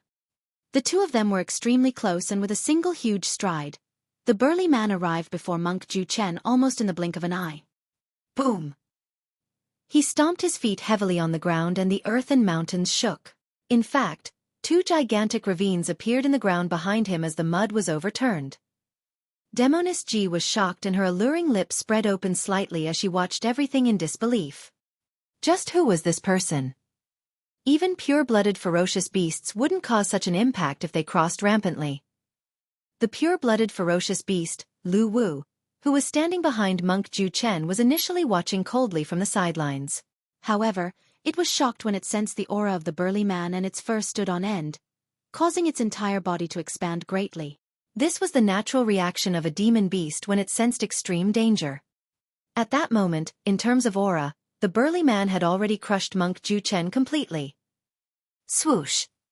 The burly man reached out with his palm and descended from above, slapping towards Monk Ju Chen with an aura that threatened to engulf the vast lands. His fingers spread open and his massive palm seemed like it was about to consume the heavens and suppress the 8 desolates. Now that he lost the initiative, Monk Ju Chen was shocked.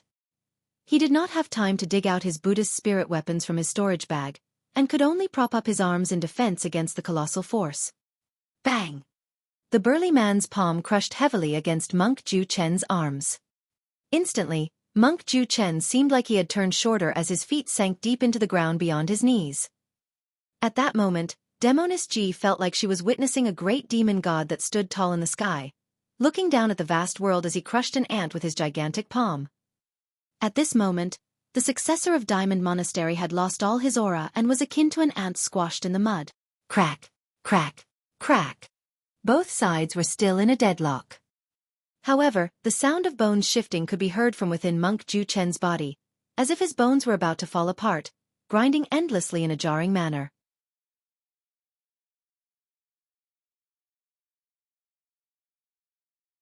Chapter 435. Get the hell back. Chapter 435. Get the hell back. Monk Ju Chen was like a wooden block that was being hammered into the mud by the colossal palm of the burly man. Without any way of escaping, his bones creaked wildly. Melee combat fights were the most dangerous, and victory was often determined within a few exchanges of moves. By underestimating his enemy, Monk Ju Chen's enraged diamond gaze and lion roar, two of the Buddhist secret skills, were countered consecutively, and in a moment of daze, the burly man seized the initiative. His single mistake had led him to this state. Right now, Monk Ju Chen was motionlessly pushed against the ground by the palm. Even if Monk Ju Chen had 1,000 more techniques, he couldn't use any of them at this moment, nor could he summon the Buddhist spirit weapons in his possession. This was a fight based completely on strength. As long as Monk Ju Chen was distracted and lost focus of his strength, he would be crushed into sludge by the burly man's palm without even a corpse left. Even Demoness G was dumbfounded. What was the background of this man? To think that he could pin the successor of Diamond Monastery motionlessly on the spot. Suddenly, the burly man nodded with a flicker of admiration in his eyes. The fact that you're able to withstand this is quite something. Indeed, Diamond Monastery is impressive. Demoness G was now tongue-tied. What was he doing? Wasn't his tone way too arrogant? In Tianhuang mainland, which cultivator had the rights to speak to the successor of Diamond Monastery in that manner? The strangest thing was that the burly man seemed to have meant what he said from the bottom of his heart. Of course, what was even more shocking was that Monk Ju Chen was totally focused and tense in this intense standoff of strength. He did not even dare to relax or breathe heavily. However, the burly man could still speak. In other words, he still had additional strength to spare. The burly man was none other than Su Zimo, who had changed his appearance. It was only natural that he had the rights to speak of such words, since even Pei Chunyu of Glass Palace was defeated by him. Su Zimo had attained lesser mastery of the orifice clearing section with his 7 orifices cleared, and he had extremely strong eyesight and hearing. Monk Ju Chen's enraged diamond gaze and lion roar could not affect his mind at all. A look of embarrassment flashed past Monk Ju Chen's eyes. He had never endured such humiliation and suppression as the successor of Diamond Monastery. Su Zimo's condescending attitude had ignited Monk Ju Chen's anger completely. Do you really think that you can win me just like this? Grinding his teeth noisily, Monk Ju Chen's eyes gradually shone with a golden flicker as he said slowly, "Develop a mind that abides nowhere." Clang! The moment he said that, a loud bang sounded from Monk Ju Chen's chest, possessing a resolute metallic intent. It was as if an indestructible power that could penetrate rocks was about to pierce through and gush out from Monk Ju Chen's chest. Su Zimo could clearly sense that the metallic sound earlier on was Monk Ju Chen's heartbeat. After it sounded, Monk Ju Chen's bloodline churned and the strength in his arms increased significantly, steadying his wavering body instantly. Nodding, Su Zimo said as his eyes lit up. Interesting. Demoness G hurriedly remarked, "Watch out. That's the profoundness in Diamond Monastery's secret manual. Diamond Sutra. By developing a mind that abides in nowhere, one is able to cultivate a diamond heart." Clang. A heartbeat sounded once more, cutting through Demoness G's voice. This time round, the metallic sound was even clearer and more ear-piercing, as if it could destroy everything and penetrate all beings. The blood in Monk Ju Chen's body circulated slowly, giving off the sound of flowing lead mercury. Mercury blood amalgam. That was almost the limit of the power of bloodline. The only thing above that was the legendary tsunami blood. Monk Ju Chen's arm strength increased significantly, and he propped up Su Zimo's palm. As his aura climbed, his eyes shone with frenzy.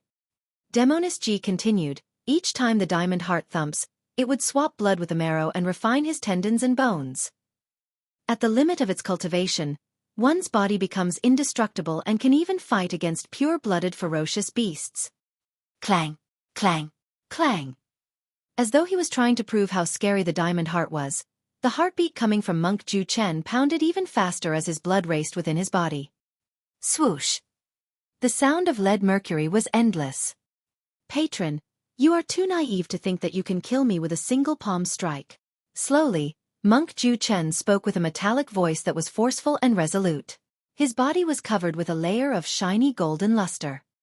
The power of bloodline that was triggered by the diamond heart had already cruised through his limbs to every single part of his body. Fu! Su Zimo smiled gently. Dong! Suddenly, an explosion roared without warning, as though a godly being was beating the heavenly drums fervently, giving off shuddering, forceful thuds. That sound was so close that it suppressed the sound of Monk Ju Chen's heartbeats. Pest! Monk Ju Chen's expression changed starkly. Since he was opposite Su Zimo, he could naturally tell that the sound was coming from the other party's chest. Suddenly, he felt a sense of uneasiness. There was no time for Monk Ju Chen to think as he propped his arms up forcefully. Churning his power of bloodline to its limits, he exerted strength in both legs and tried leaping up to break free from Su Zimo's suppression. Angrily, Monk Ju Chen roared, "Break!" Bang! Boom! Boom! Suddenly, a thunderous bang sounded from within Su Zimo's body. It was forceful and massive, similar to how waves crashed onto shores. Standing in front of Su Zimo, Monk Ju Chen felt like he was hallucinating. It felt as though he was a small boat in a raging sea that could capsize at any moment, washing him away without a corpse left. That wasn't the force of a human. That was the might of the universe. Tsunami blood. Demoness Ji's ears twitched when she heard that sound as she exclaimed in shock. Throughout history, it was known that the limit of bloodline cultivation was at tsunami blood level. There were extremely few cultivators who had managed to accomplish it. She had come across one of them before. Back then underground, with the existence of the ancient spirit lock formation, that person single-handedly defeated 5 fiend heirs in a domineering and decisive manner. Although many years had passed, the scene remained in the depths of her memories as though it had happened yesterday. No matter how she tried, Demoness Ji could not compare the burly man before her with the green-robed cultivator from her recollections who had delicate facial features. Get the hell back! Su Zimo's expression was calm and as was his tone. However, his blood surged like a tsunami in a terrifying manner. His muscular palm was filled with blood and green veins popped out as it expanded significantly once more, blocking Monk Ju Chen's line of sight and any path of escape before crushing down savagely on him. Ugh! Grunting dully, Monk Ju Chen made use of the burst power from his diamond heart and leaped up. Before he could break free from Su Zimo's palm, he was pushed down once more. The gold light on Monk Ju Chen's arms dimmed. Poof! His flesh exploded into a blood mist. Monk Ju Chen's entire body shuddered, bending his spine while his knees were almost on the ground. He felt as if there was a towering mountain above him, as if the heavens had collapsed and wanted to destroy him.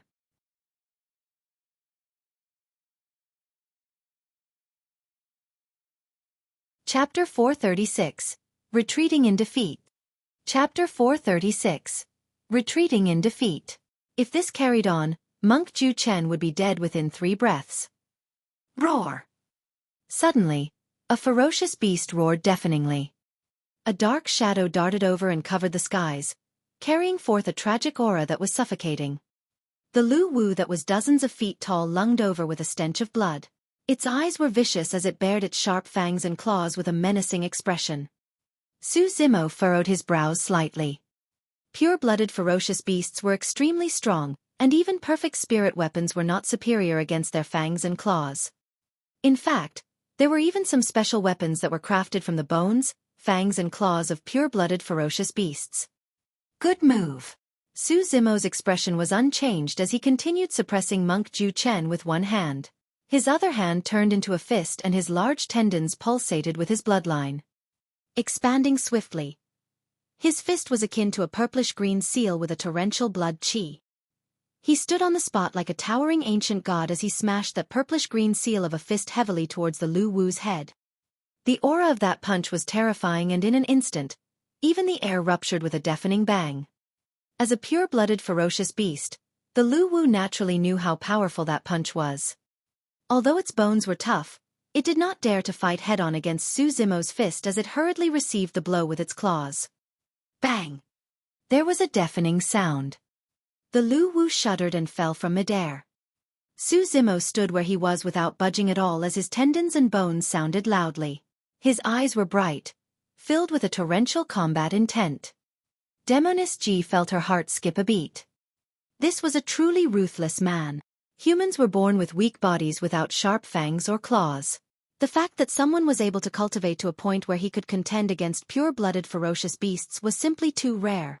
What was even scarier was that the burly man was actually fighting against two beings at the same time. Suppressing Monk Ju Chen with one hand, he fought against the pure-blooded ferocious beast with the other. Despite that, the shocking thing was that his combat strength was not diminished and he was not disadvantaged even though his strength was divided. When did such a ferocious person appear on Tianhuang mainland? Which sect did this cultivator belong to? The thing that confused Demoness Ji the most was that she could not detect traces of secret skills or techniques from any sect from this burly man. Roar! Although the Lu Wu fell from midair, it was not injured and leaped up once more with a jerk. It shook its 9 tails and the 1,000 corpses that were skewered on them exploded. Blood spewed everywhere, forming a mountain of corpses and blood. Swoosh, swoosh, swoosh. The Lu Wu tread on that mountain of corpses and blood and charged over with its 9 tails swaying like whips. The wind howled as it engulfed Su Zimo. The reason why pure-blooded ferocious beasts were so strong was not purely because of the purity of their bloodline and their terrifying strength.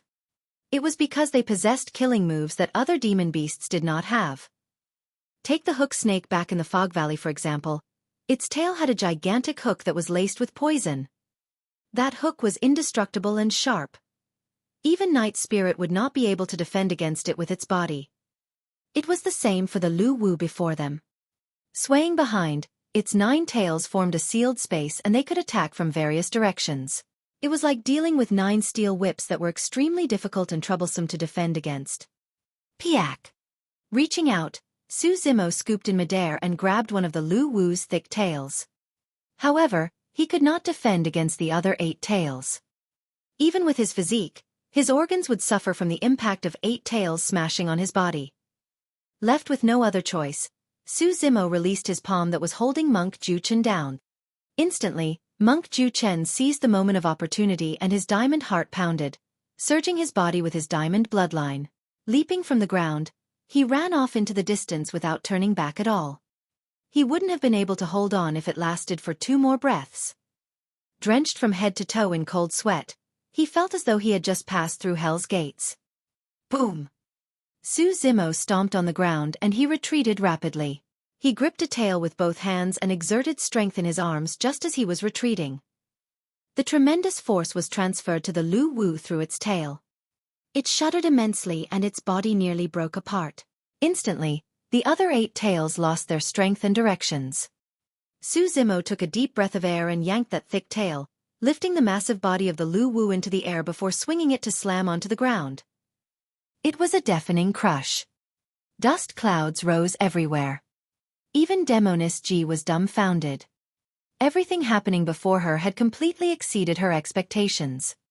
How terrifyingly strong must one be to be able to do this? A short moment later, the dust dissipated and there was a huge crater on the ground with cracks all around it. Lying in the middle, the Lu Wu's eyes were dim and it groaned weakly. Demoness Ji's throat moved as she subconsciously gulped. The Lu Wu's bones were most likely crushed with that. In that short period of time, Monk Ju Chen had already escaped to the horizon in the distance. Gazing back, his face had a faint golden shade and a trace of blood flowed from the corner of his mouth. This time round, he had suffered a huge setback. Su Zimo's first attack wasn't that bad.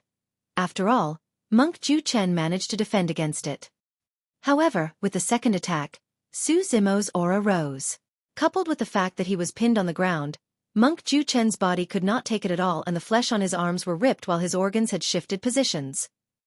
It was truly an aggrieving battle for Monk Ju Chen. While Su Zimo's strength was shocking, he felt that if it came to a life-and-death battle, he might not necessarily lose to the former. As soon as they clashed, he was pinned to the spot by Su Zimo and he couldn't use any of his skills at all. He could not even manage to bring out his Buddhist spirit weapons, which were the bare basics. If he had 2 of his Buddhist spirit weapons in his storage bag, the diamond staff and golden bells, his fighting strength would have been doubled at least and he would have definitely killed the burly man here. Although those were his thoughts, Monk Ju Chen no longer dared to fight Su Zimo given his current condition. Burly patron, I underestimated you today. If I meet you again, I'll definitely take you down. Monk Ju Chen's voice sounded from the distance, filled with endless indignance. Ha ha! Su Zimo threw his head back and laughed, declaring loudly, Monk, if we meet again and you dare go against me, you won't be able to run again. Monk Ju Chen thought that he did not display his true strength. However, little did he know that it was the same for Su Zimo. If Su Zimo took on his demon form and burst forth with his blood chi, he would have taken Monk Ju Chen's life with the first palm strike. In his opinion, even though Monk Ju Chen was a Buddhist, this was no kind soul. There were 1,000 corpses on the 9 tails of the Lu Wu behind him. In other words, it meant that there were even more cultivators who had died in his hands in the ancient battlefield. That was the reason why Su Zimo made the remark about how the Reverend had plenty of blood on his hands too. Furthermore, there was no way that Su Zimo could sit by idly and watch Monk Ju Chen attempt to kill Demoness Ji without understanding the situation at all. Watching by the sidelines the entire time, Demoness Ji even forgot to step out and assist the burly man. On the one hand, it was because the burly man's methods had stunned her. On the other hand, there was a doubt she had in her mind. With a cool gaze, she looked at Su Zimo intently, as though she was trying to decipher something.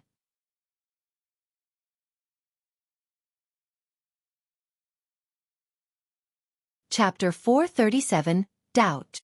Chapter 437, Doubt. Since he wanted to change his appearance and hide his identity, there was no way Su Zimo could acknowledge Demoness Ji. He turned to leave after forcing Monk Ju Chen back. All of a sudden, a fragrance wafted over. A beautiful figure stood in front of him and blocked his path.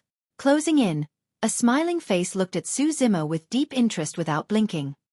Under Demoness Ji's stare, although Su Zimo looked calm on the surface, he felt a little weak internally.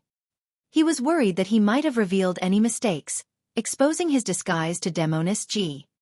Each time he was faced with this quirky Demoness, Su Zimo always had headaches. Frowning slightly, he was about to avoid Demoness Ji and walk to the side when a thought struck him. If I leave just like this, she'll definitely suspect me and might even deduce my identity. At that thought, he turned to Demoness Ji and glared at her expressionlessly, asking coldly, "What's the matter? Who are you?" Mad Blade. Su Zimo had already thought up of a name for himself. "Do we know one another?" she asked again. "No. Since we don't, why did you save me?" "Save you?" Momentarily stunned, a mocking look flickered through Su Zimo's eyes as he sneered. "You're overthinking it, miss. I merely wanted to fight that monk. Saving you was just a matter of convenience." "You're lying." Suddenly, Demoness Ji's eyes shone brightly as she declared. Su Zimo raised his brow. Harumphing coldly, Demoness Ji continued, "When you first appeared, you saved me immediately and protected me behind you. It was an extremely natural reaction without hesitation. Do you still dare to claim that you don't know me? You were blocking my line of sight and affected my performance. It's only natural that I had to drag you to the side." Su Zimo sneered in reply. "All right." Demoness Ji nodded and took a step forward aggressively. "By standing in front of me, you revealed your back entirely to me. I'm someone from the fiend sex and yet you were totally unguarded and trusting towards me. Despite that, you claim that you don't know me?" It was undeniable that Demoness Ji was truly too smart. Su Zimo thought that he had not made any mistakes after changing his appearance. To think that he had revealed such a flaw. Just as Demoness Ji had said, how could one of 2 people who had just met trust the other party so easily as to reveal their backs exposed entirely? After a moment of silence, Su Zimo replied indifferently, "Even if I expose my back to you, do you think that you can injure me?" Although it was a brazen statement, in reality, it avoided Demoness Ji's question. She declared again also, "Now that I'm not wearing my veil, there's no way anyone who's seeing my face for the first time can be as calm as you." You must have seen me before. Demoness G was truly qualified to say something like that. The pure maiden of the fiend sex was different from the fiend heirs. There was a fiend heir that corresponded to each cultivation realm within the fiend sections. For example, Xueqi of Malevolent Earth Sect was the #1 amongst all the Foundation Establishment cultivators in the sect, and hence, he was the Foundation Establishment fiend heir. There was another fiend heir at Golden Core Realm. Upon entering the Golden Core Realm, Xueqi would lose his title as the fiend heir, and if he wanted to become one, he would have to challenge the Golden Core fiend heir. The Golden Core fiend heir cannot deny the challenge as well. The fight to be a fiend heir of the fiend sex was extremely cruel, and every single fiend heir was exceptional. They stood above countless corpses of their fellow sect mates, and their hands were tainted with the same blood. Such competition was encouraged among the fiend sections. However, it was different for the pure maiden.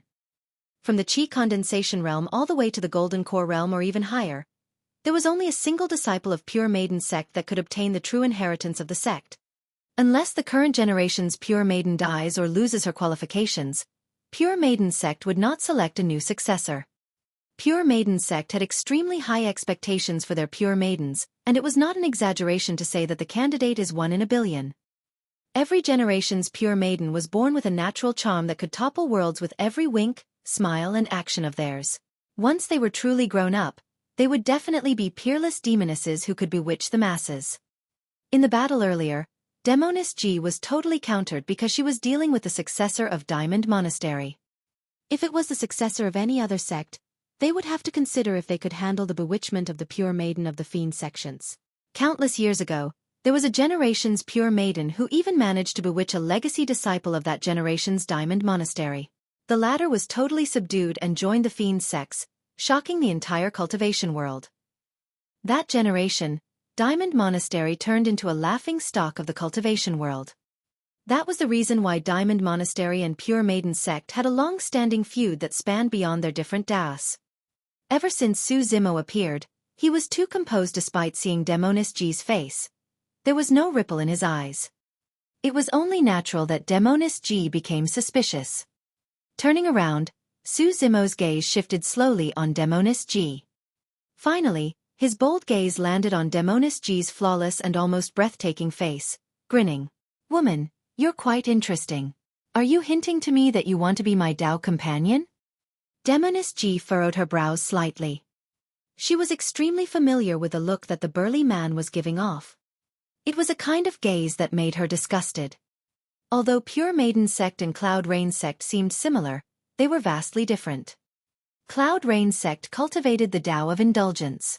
Although every generation's Pure Maiden cultivated the DAO of Bewitchment, they had to maintain their chastity for the sake of their DAO. If a Pure Maiden became someone's DAO companion, it would be equivalent to them crippling their entire lives' cultivation. They would also be stripped of the title of Pure Maiden and expelled from the sect.